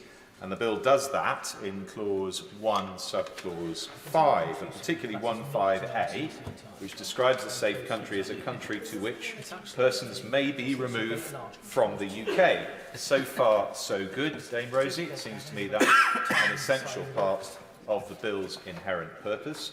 But the part of the subclause that concerns me and on which my amendment is focused is what it then goes on to say. So that in fact what 1.5a says is that a safe country is a country to which persons may be removed from the UK, and this is the bit that worries me, in compliance with all of the United Kingdom's obligations under international law that are relevant to the treatment in that country of persons who are removed there. In other words, it seems to me the bill is saying that the United Kingdom can, by means of this legislation, by saying that Rwanda is a safe country, also deem itself to be in compliance with a set of its international law responsibilities. And I don't, Dame Rosie, think that can be correct. Now, there are few in this House, I suspect, as familiar as I am with the vagaries and complexities of international law. But surely if international law means anything, it must mean that it does not lie in the hands of any individual nation state, even this one, to determine its own compliance with international law. And if it were otherwise, international law wouldn't really be international, and it certainly would serve no purpose in containing bad behaviour, as we sometimes ask it to do. I give way. I'm very well aware. I work very closely with my honourable friend in a number of ways, as he knows. I'm very well aware that my honourable friend is a former Attorney General. And if he were right that it's not for the government or this House to determine whether measures are compliant, why on earth would they seek and get the Attorney General's advice on just that? My right honourable friend knows that the Attorney General is consulted on a variety of different legal questions, both domestic and international. He wouldn't expect me to disclose any of the advice I have previously given, but I can tell him that the Attorney General does give advice on whether the government's actions may or may not be in compliance with international law. But the Attorney General, and I don't think the government, expects to be the ultimate arbiter of that question. The advice is given as to whether or not it is likely that this action would be in compliance with the law.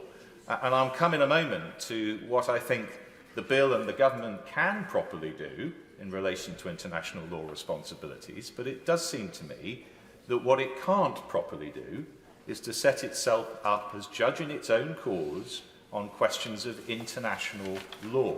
And this House would be wrong to pass a bill that suggested that it could. That's really where my amendments are focused. And as I say, there's a good practical reason why we should be nervous about this, because we do sometimes rely on international law in order to discharge our own policy intents and purposes. And not more than 48 hours ago, in this place, we were doing exactly that. We were saying that it's important to criticise the actions of the Houthis in the Red Sea because they contravene principles of international law. And we were saying too that we justify our own response to that because it is in accordance with the principles of international law. And quite right too. We would not have accepted the Houthis' unilateral declaration that they were in compliance with international law when they did what they did, nor should we have. And we wouldn't, of course, accept a Russian legislative act to say that the invasion of Ukraine by Russia was in compliance with Russia's international law responsibilities. Now, I make it clear, Dame Rosie, I'm not, of course, suggesting that what the government has in mind here is in any way comparable to those two examples. But it does seem to me that the point here is that to arrogate to yourself the right to declare your own compliance with international law runs the risk, first of all, of other states finding comfort in our example, and secondly, of undermining our own messages in other situations. And that, I will in just a moment, and that in my view makes this not just bad law, but also bad foreign policy. I give way. I thank the young gentleman for giving way, and I'm very pleased to hear what he has to say on the question of international law. Does he therefore share with me, and I am not as legally qualified as him, I would fully accept that, a concern that the government's own legal advice states that by stating that the bill is incompatible, it makes it compatible. Is that not worthy of the Mad March hare when it comes to consistency and standing up for the rule of law? I suspect what the Honourable Lady is referring to is the statement of incompatibility at the beginning of the bill with the Convention on Human Rights and with the Human Rights Act. And of course, that provision is there for a reason. It's to allow the government, if it so chooses, to act in defiance of those responsibilities. That is perfectly proper, and I'm going to come on to explain why I think that is something the government can properly do. What I'm concerned about is something a little different, which is instead of saying, we don't think this is in compliance with international law, we're going to do it anyway, instead of that, saying, we think this is in compliance with international law, it's down to us to decide that, and we have so decided. That feels to me as though that is something that we could not and should not do. Now, Dame Rosie, it would be concerning enough, in my judgment, if this bill only tried to deem the UK's compliance with international law, but it also seems to say that we can deem Rwanda's compliance with international law. And that is set out, of course, in clause 15b, which goes on to say that for the purposes of this Act, a safe country includes, in particular, a country from which a person removed to that country will not be removed or sent to another country. Again, so far so good. That's essential, it seems to me, to do what the bill seeks to achieve. But it goes on to say, in contravention of any international law. And again, it cannot, it seems to me, lie in the hands of this Parliament to decide whether or not a country may be removed to another country in contravention of any international law. And it goes on in B2 to say that, again, a country would be a safe country in which any person who's seeking asylum or who's had an asylum determination will both have their claim determined and be treated in accordance with that country's obligations under international law. So what it seems to me the bill is seeking to do is to say, if we deem it so, not just is the UK in compliance with its international law responsibilities, but Rwanda is going to be as well. And that feels to me not valid and somewhat over-ambitious. I happily give way. Whether my right honourable friend, who has great experience as former Attorney General, would agree with me that actually the deeming provisions under the Withdrawal Act creates another rather similar situation, because we deemed EU law to be UK law, and therefore, on the analogies he's just given, that he would argue, I imagine, I think he might even have been Attorney General at that time, actually did exactly the same sort of thing, although I am listening with great interest to the very more precise point he's making about this relationship with international obligations, on which I will speak later. Very grateful to my right honourable friend for his intervention. And I know, Dame Rosie, you would not want me to abuse the privilege that you've given us to range slightly more widely, to range quite that widely, so I won't. But he's right that I'm making a fairly precise point about what this language appears to me to say. And I stress, I don't think, in order to achieve the objectives the government has set in this legislation, with which I have some sympathy, though their methods make me nervous, and I make no bones about that, I do not think it is necessary to include this language. And I think, worse than unnecessary, it presents some dangers, which I don't think we need to present in order to achieve, as I say, the government's objectives. But look, I completely understand, and I suspect my right honourable and learned friend, the Minister, will tell me in a few moments or hours' time that I don't need to worry about any of this, and he may say that that is for two reasons. The first of those is he may say, well, the bill doesn't mean what I think it means. Well, you'll forgive me for saying this, Dame Rosie, but I'm getting increasingly troubled in this place that we answer points such as mine by saying, yeah, but it doesn't really mean that, and we don't really mean that by it. I think we have to be concerned as legislators with what the language we are passing into law actually says, not what we meant it to say. And I am concerned that what this language says is not, I'm sure, in accordance with what my right honourable friend wants to do or the government wants to do, but it might nonetheless have that effect or be taken by others to mean the things that I am concerned about. And so when it says what it thinks a safe country is, this bill, it seems to me it's potentially confusing two different things. One of them is deeming your own compliance with international law, which I don't think any country should be able to do. And the other is saying that Parliament resolves to do something even if it contravenes the UK's international law obligations, which, going back to the previous intervention, I do think the British Parliament can do, and we as a legislature can resolve to do if we so choose. We have to decide, of course, whether that is a wise and sensible thing to do, with all the ramifications it might bring, but as a matter of law, it seems to me that the UK Parliament can, if it wishes, pass a law to say, despite or irrespective of our international law responsibilities, this is nonetheless what we want to do. But that is not the same as deeming your own compliance with international law, which I worry this language almost certainly seems to do. And the point I make about the UK Parliament being able to do things, even when they contravene its international law responsibilities, is of course already in the bill, already reflected in the language of clause 1(4)b, which points out, and I quote, that the validity of an act is unaffected by international law. Well, quite right. So we can, if we so choose, deem a country as a safe country for the purposes of domestic decision-making if we want to. But what I don't think we can or should do is to legislate to say we comply with our international law responsibilities when we do, and crucially, as I say, to achieve the objective of this bill, we do not need to.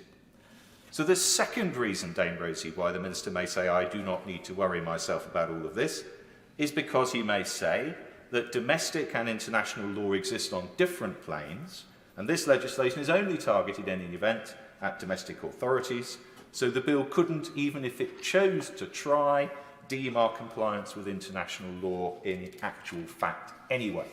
And I would agree with that. It is perfectly true that domestic law and international law operate on different planes, and it isn't likely, this bill, to determine any question of international law before any international tribunal. But if that is so, why include the language?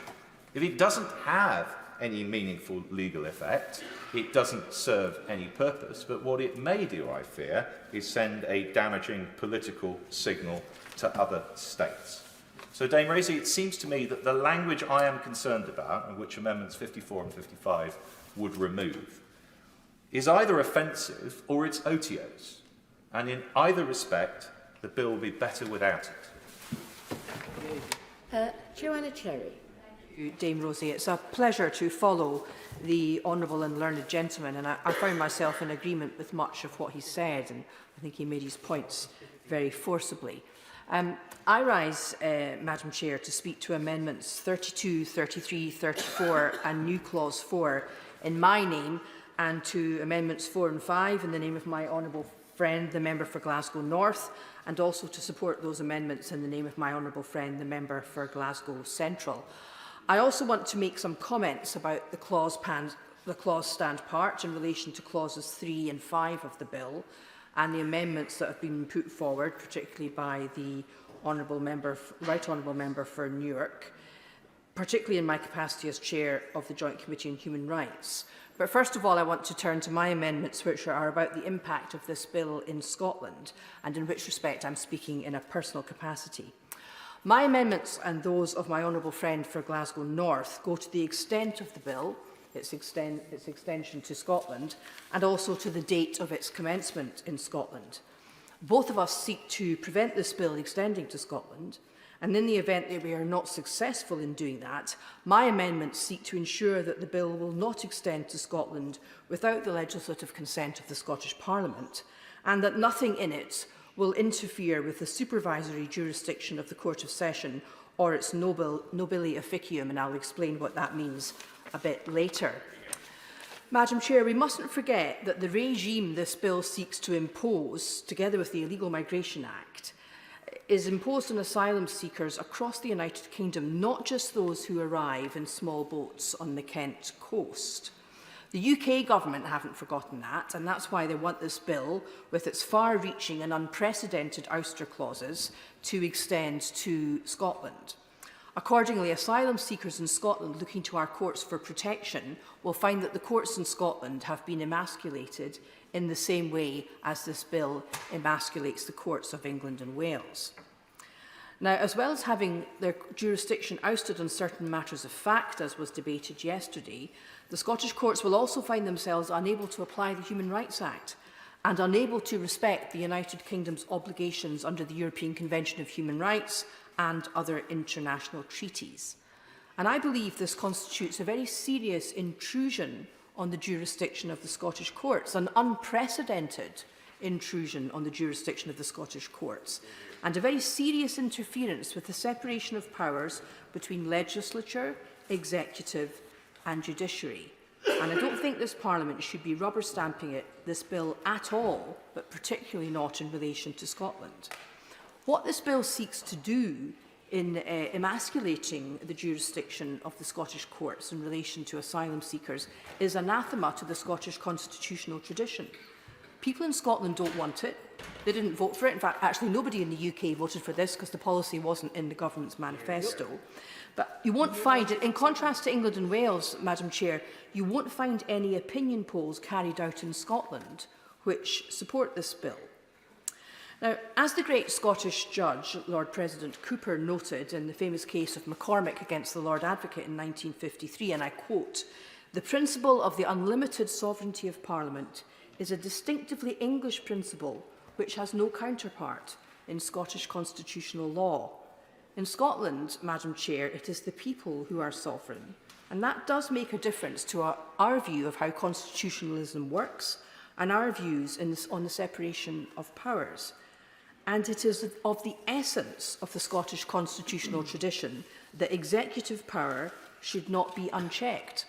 And this goes back in our history as far as the Declaration of Arbroath in 1320, when Scottish nobles asserting the sovereignty of the people of Scotland in a letter to the Pope told His Holiness that if the King of Scotland should ever seek to make Scots subject to the King of England again, they would kick him out and seek another king to defend him.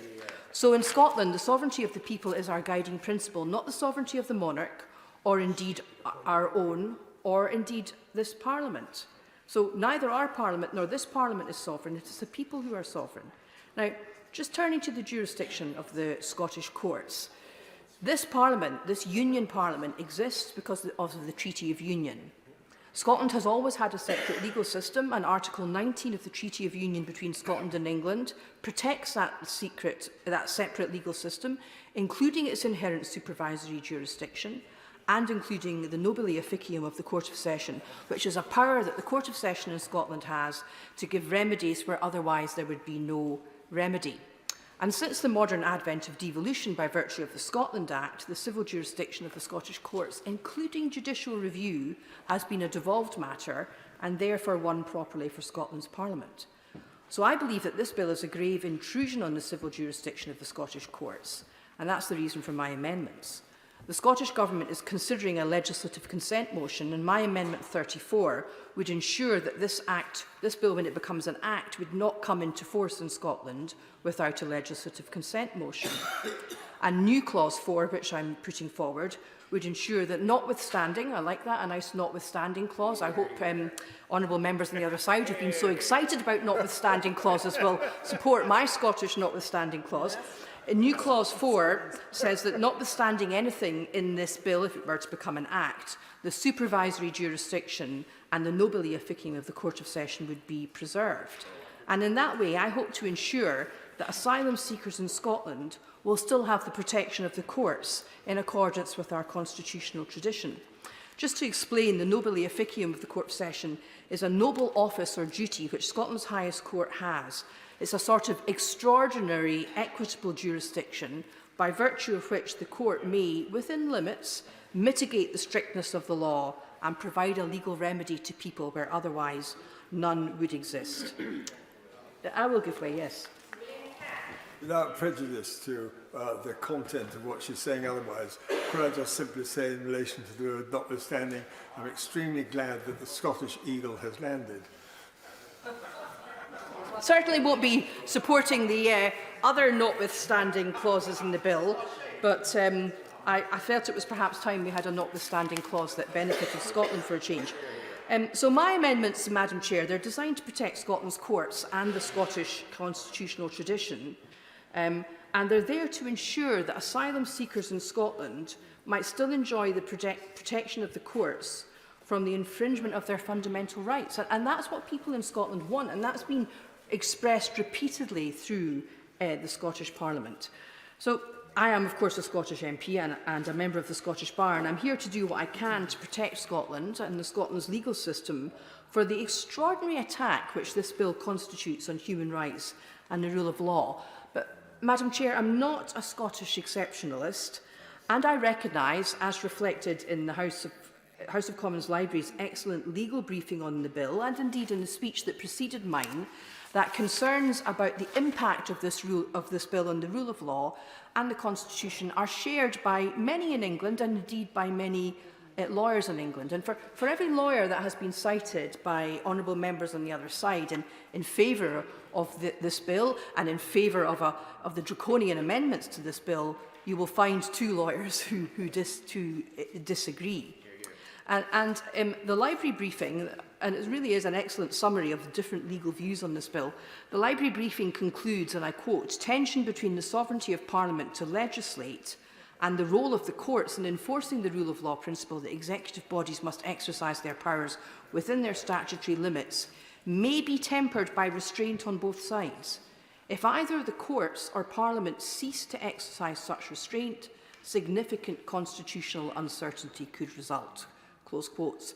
And I believe that if we pass this bill, this Parliament will have ceased to exercise the restraint referred to there. It would be a major departure from such restraint.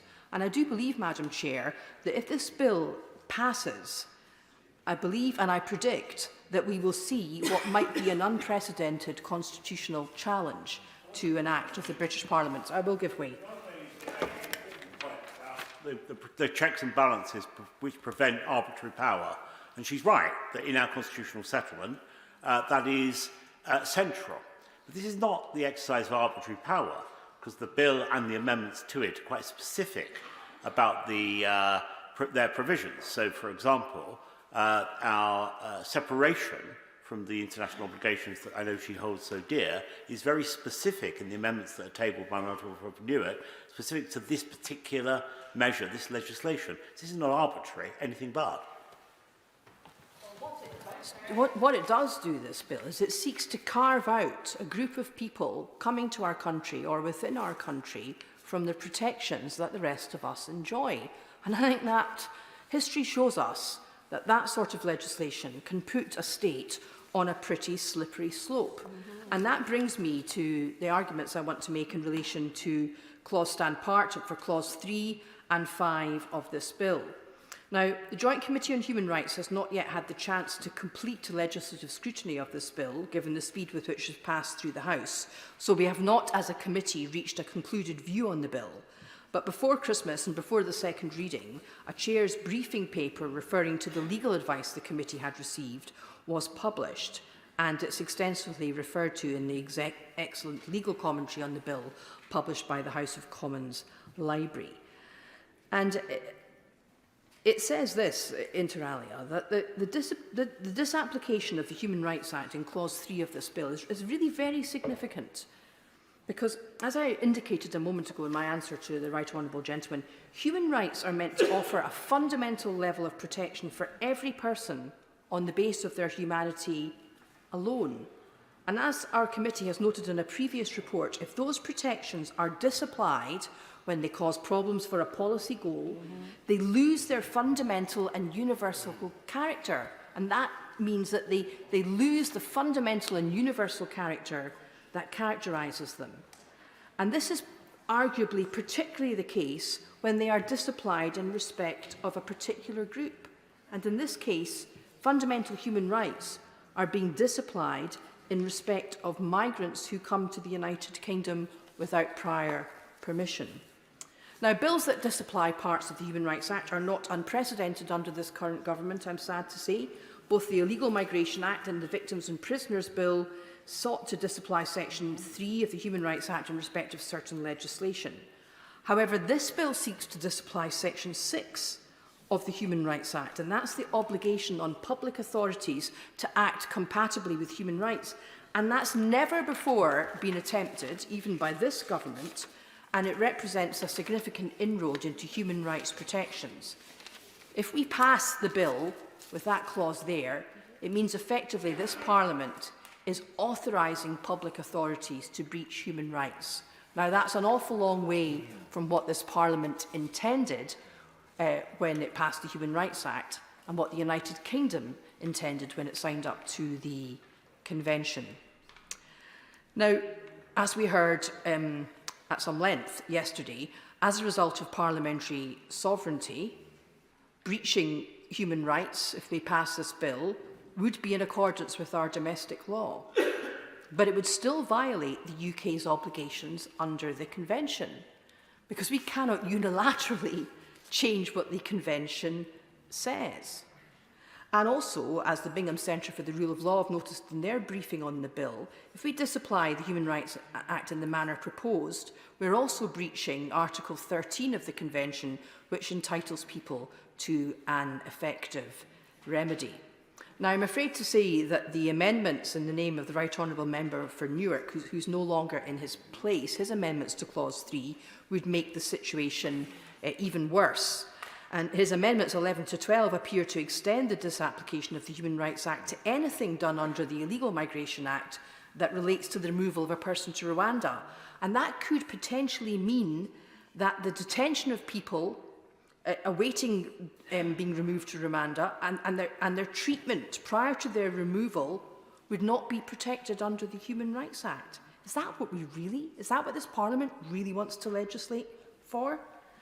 And additionally, as the Right Honourable Member for New York seeks to do, he wants to extend the clause to disapplying Section 4 of the Human Rights Act as well. Now, the clause as it presently stands does not disapply Section 4 of the Human Rights Act, and that means that it would, if it remains as it is, be open for a court in future to declare that this bill, when it becomes law, is not compatible with this convention.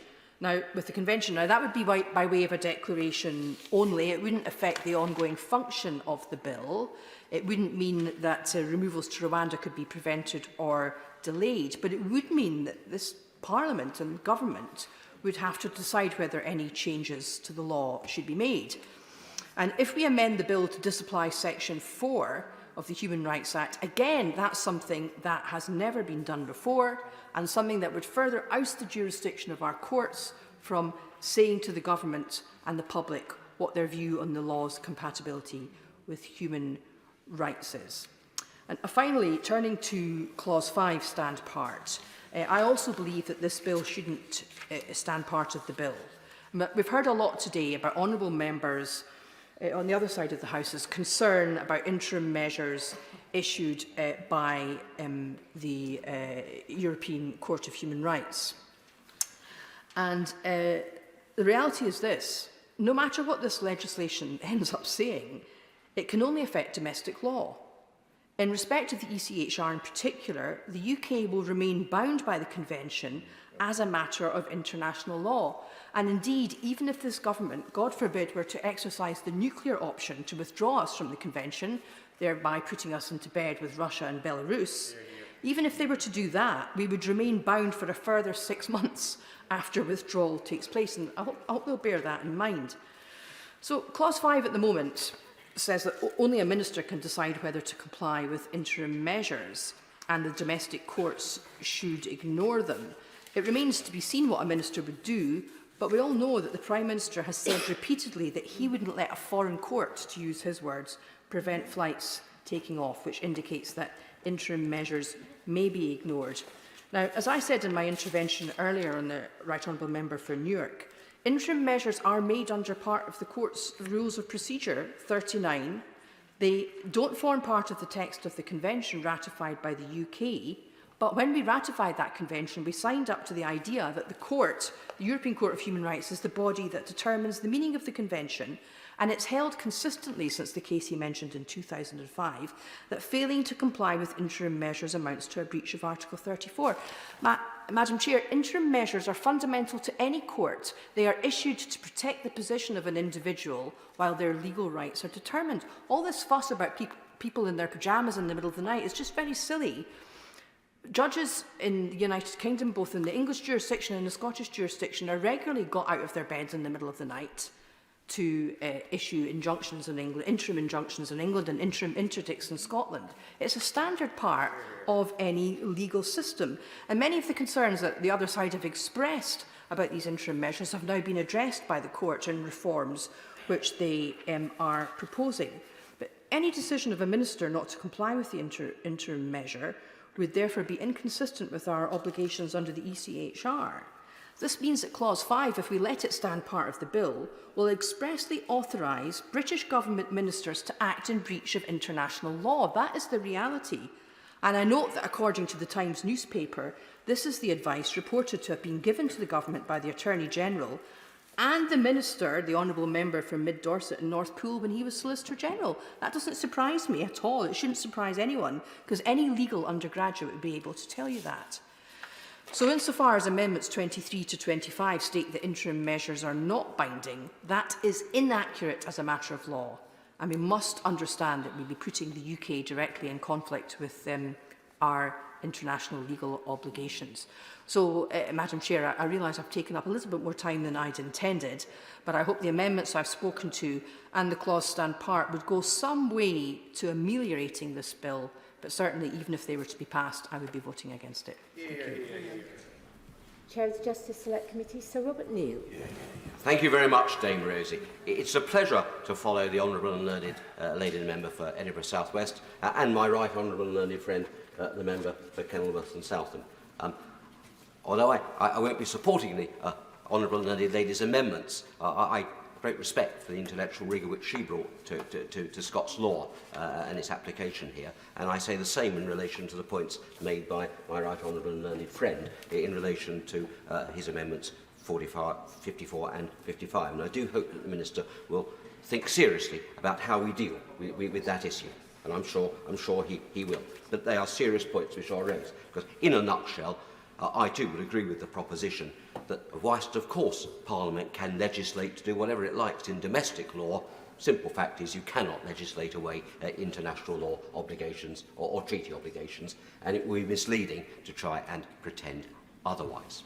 Can I then turn to the amendments moved by my right honourable friend, the member for Newark? And I'm sorry he's not in his place, because I have to say with every respect that I profoundly differ from his characterisation of pyjama injunctions by a foreign court, which I respectfully would argue is both inaccurate and rather unworthy. Because, as was observed by the Honourable and Learned Lady for Edinburgh South West, it's perfectly normal for interim injunctions to be done at difficult hours when the test for them is met. So we shouldn't say that as being unusual.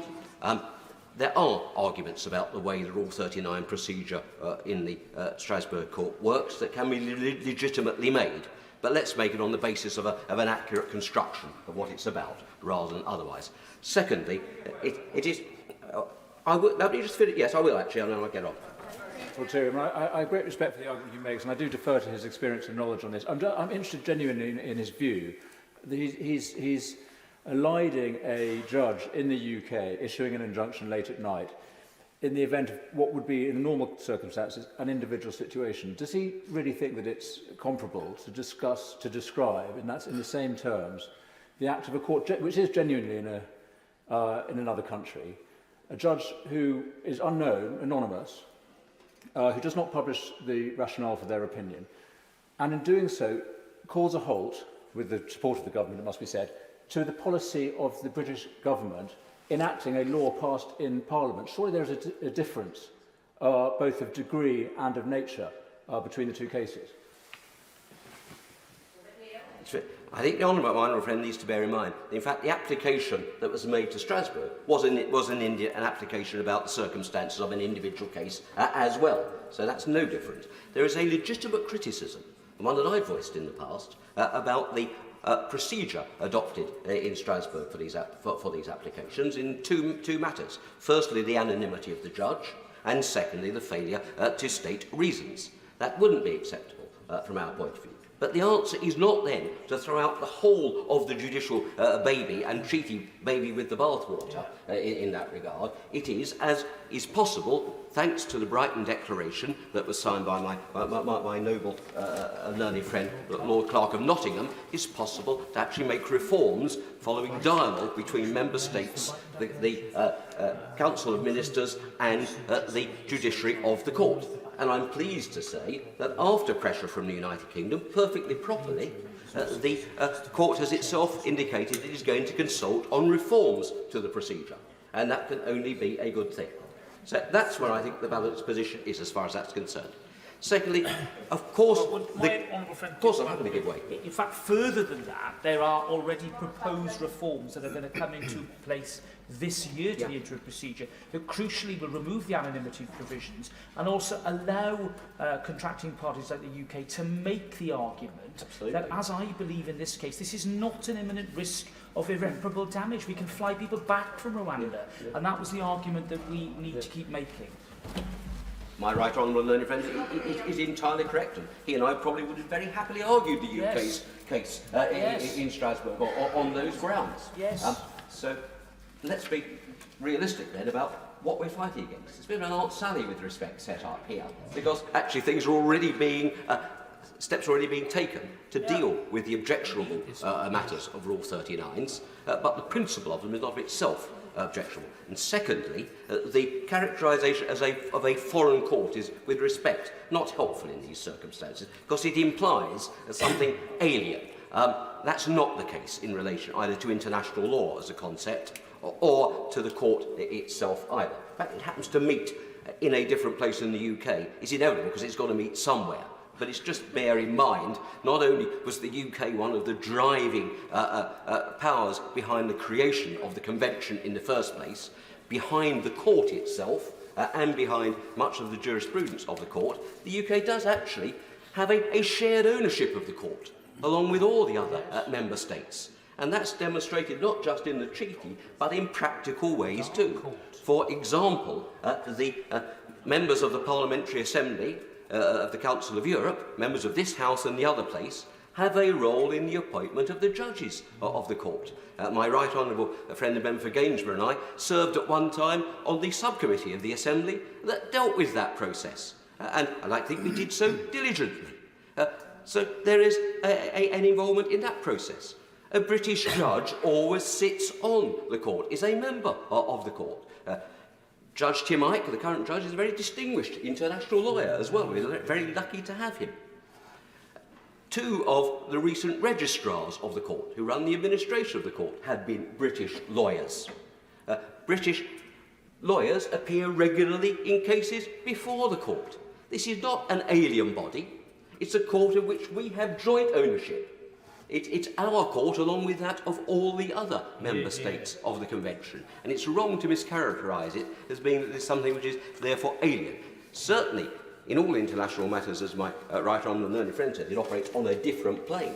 But the sort of the tone of a sort of alienness is, with respect, both inaccurate and somewhat offensive, and also unnecessary for the purposes of this bill anyway. Because that's the other point that I want to come to in relation to Rule 39. The amendments moved by my right honourable friend and member for Newark are OTOs. They're unnecessary, and frankly they make what is a difficult situation worse. Because as a matter of law, an interim measure under Rule 39 is an indication that is made to the government of the member state. It is not made to the courts of the member state. It's conveyed to the government of the member state concerned. And therefore it is for the members of the government of the member state, i.e. the ministers, to decide what to do about it.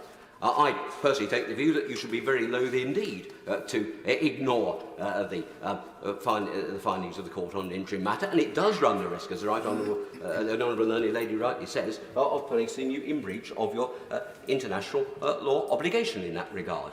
But the truth is, it is a political decision which the ministers can take. So what the current, let me just finish this point.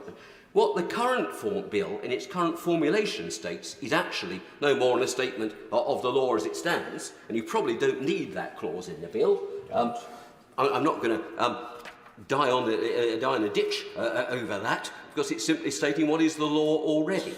But equally, there's absolutely no need for the right honourable member for Newark's amendment, if you like, to put bells and whistles on OTOs, if I can put it that way. I'll give way to the right honourable member. I'm loath to interrupt him as he's describing not so much the separation of powers, the desiccation of power, but on a specific point that he made about his reticence or reluctance not to abide by the advice from the court, and he said ministers could do that, but he wouldn't.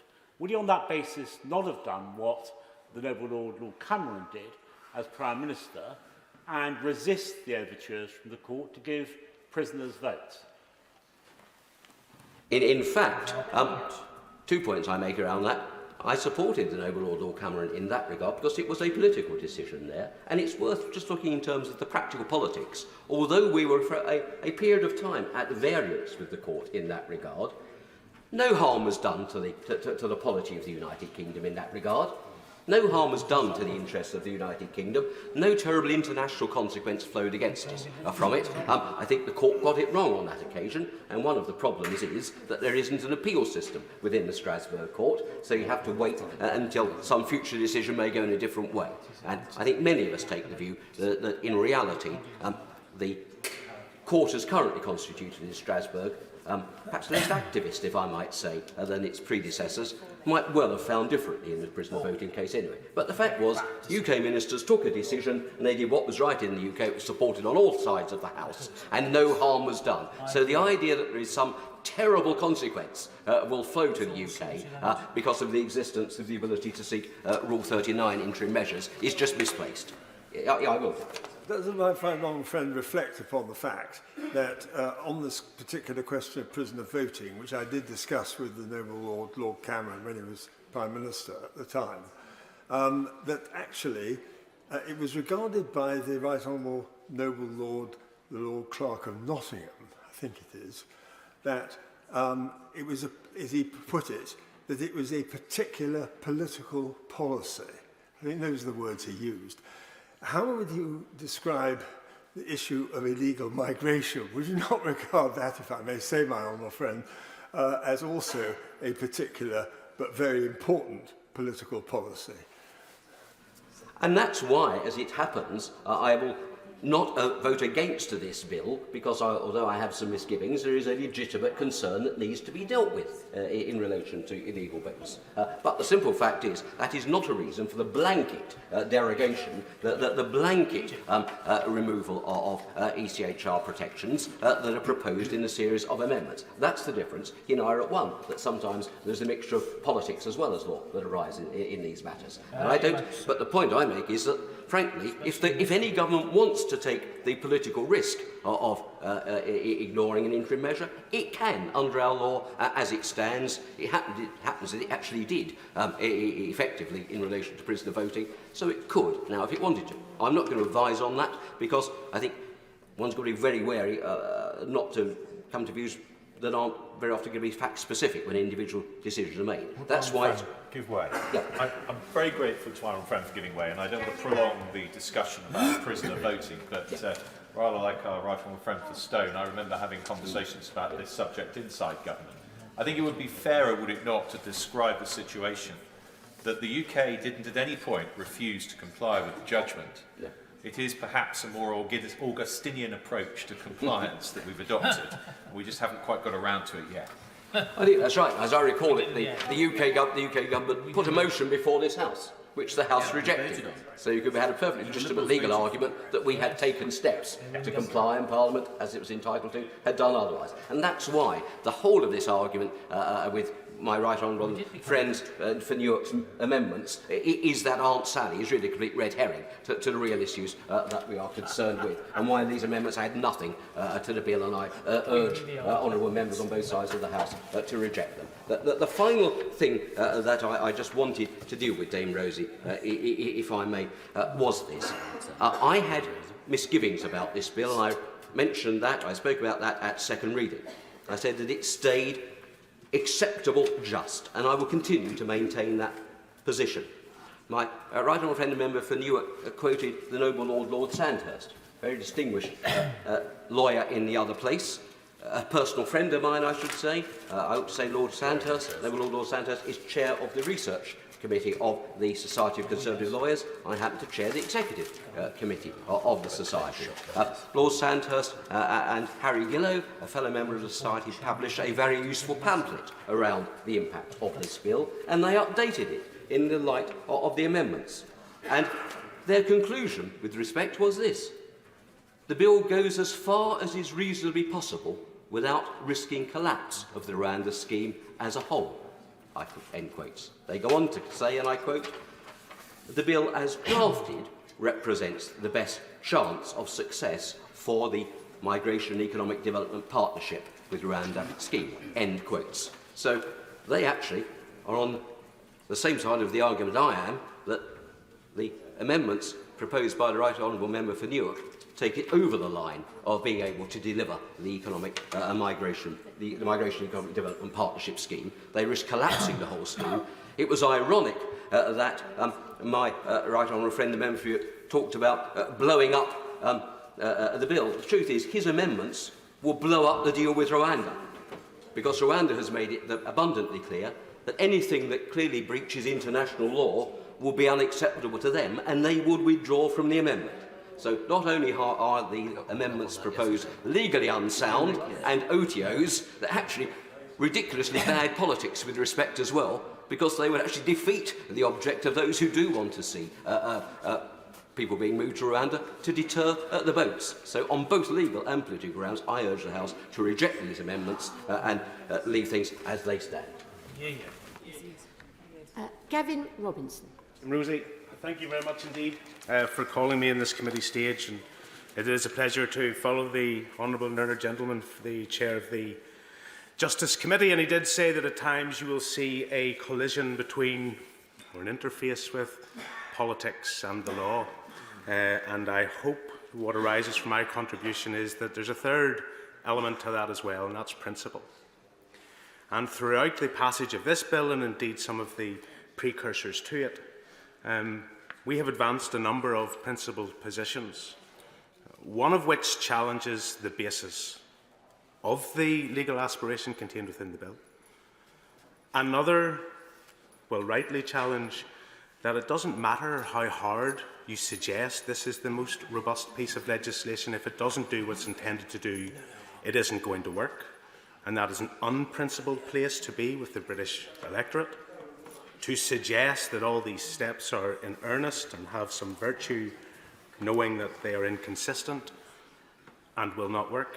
I made those points during the Nationality and Borders Bill, and the ministerial bench at that time told me I was entirely wrong, and that there was no need to strengthen the provisions, and that the bill would do what they said it would do. And now I hear, through stages of this bill, at this committee stage, the very same people who occupied the front bench adopting the same arguments that we deployed to the Nationality and Borders Bill. I still find it thoroughly inconsistent that our government have reached a position that they have an agreement with Rwanda that involves our country accepting refugees from Rwanda, a country capable of producing refugees, and yet we are considering that in the context of the Safety of Rwanda Bill.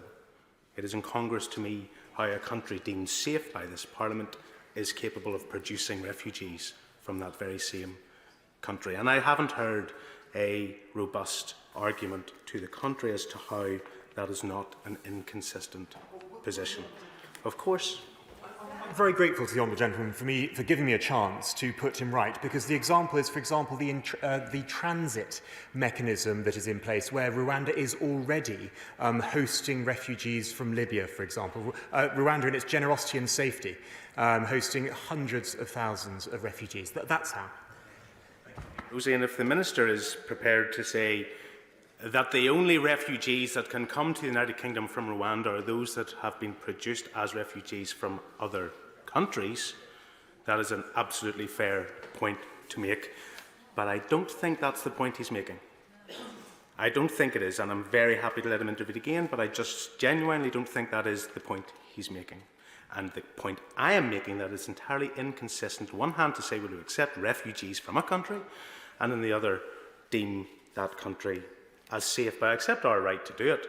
And I don't quibble with the government's aspiration that Rwanda is a safe country. I don't quibble with it. I just say there's a complete juxtaposition between, on one hand, saying it's safe, and on the other, accepting refugees from that very same country. And I make the point, Dame Rosie, and I recognise the nature of this committee stage, but I do make the point again to the Shadow Minister. It's not about his valiant opposition at committee stage or at third reading or what passed at second reading. It's about the Labour Party's opposition, which will fold, I have no doubt, fold on this bill in the other place. The political choice will be the Labour Party's. There is no second session or additional session of this Parliament. There will be no Parliament Act available to pass the Rwanda bill, and it's going to be tortured in the other place. The bill will be tortured in another place.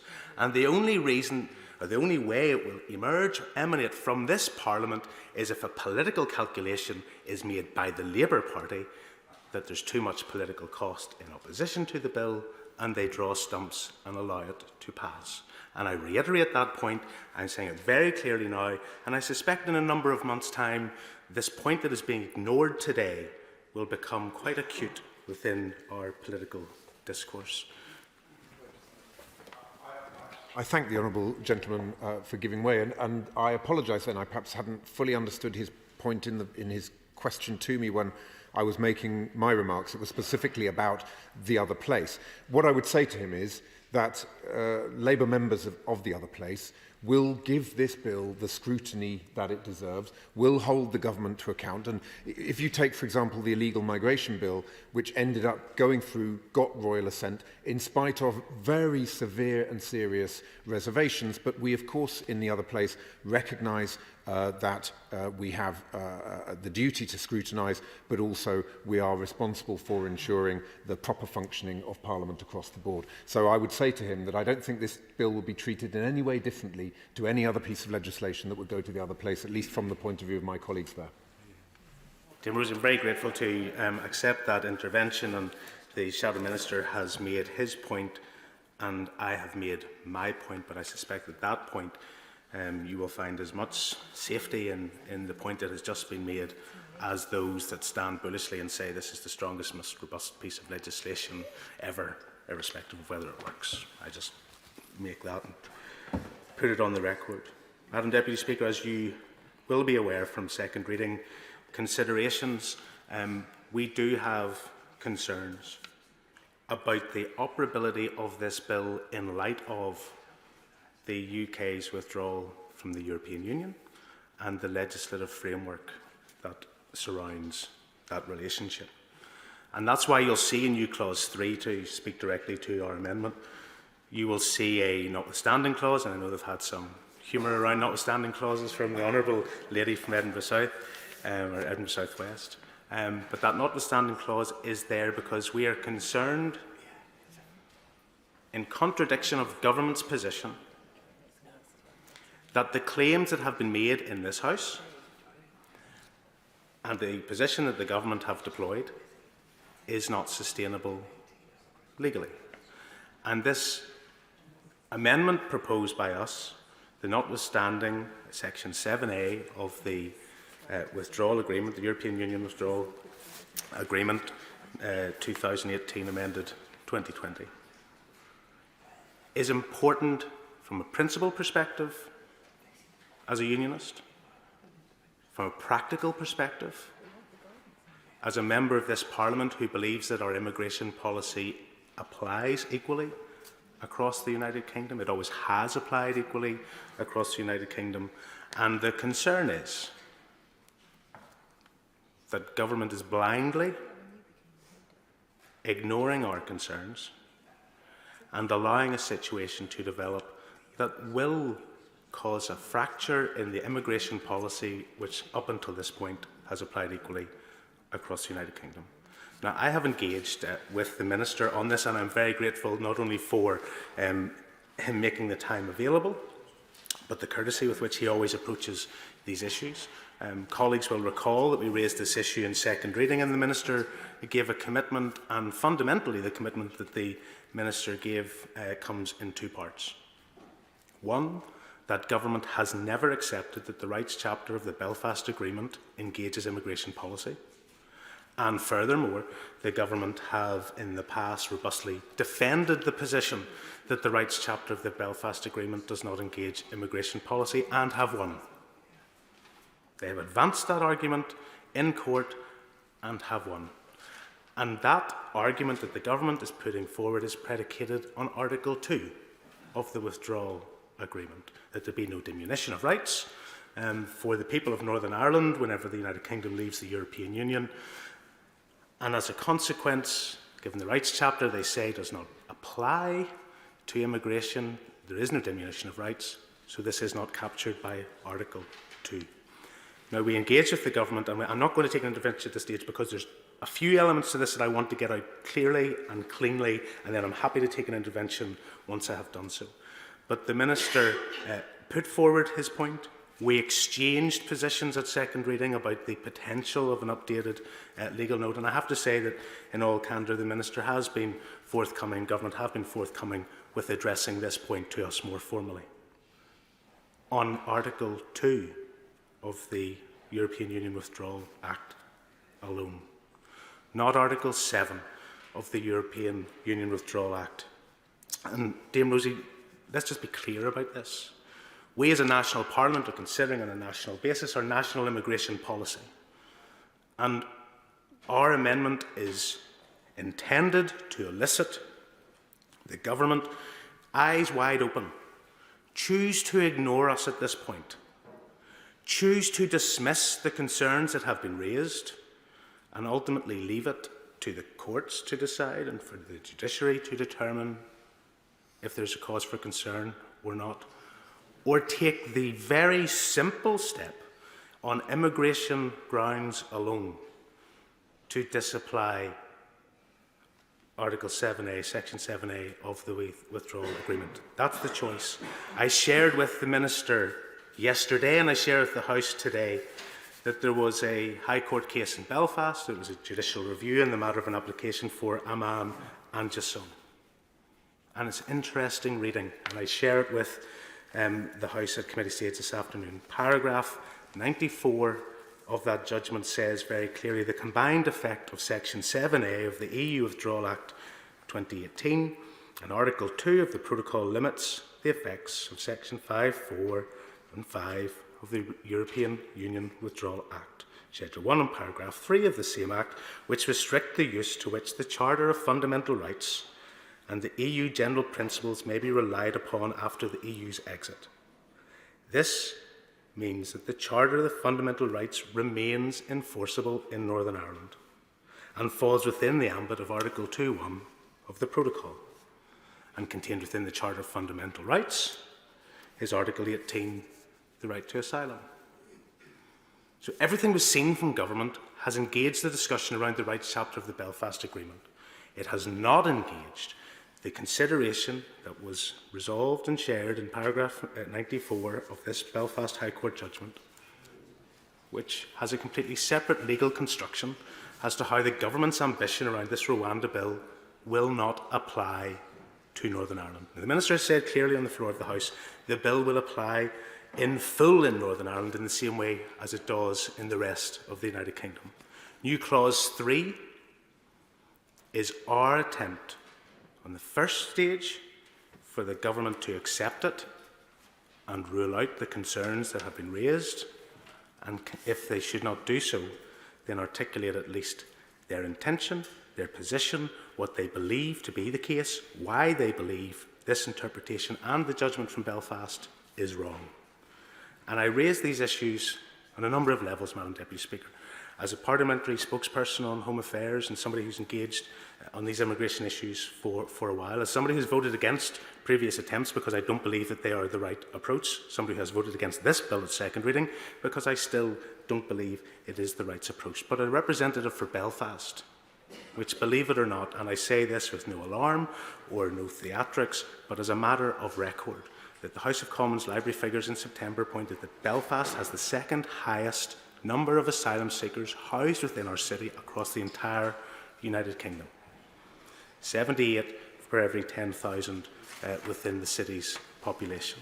And so I'm not being alarmist about that. I'm not going to over-egg it. I'm just making the point that these are important issues, that the unity of our immigration system is an important issue. The protection of our borders is an important issue on immigration terms, and heavens knows we've had enough difficulty around the creation of a trade border in the Irish Sea that we are having to deal with, that we cannot casually or mistakenly or through misplaced hope walk ourselves into the creation of an immigration sea border in the Irish Sea because government fails to accept the strength of feeling on this issue, the cause for concern surrounding it, the legal and judicial opinion that has been given that leans into it,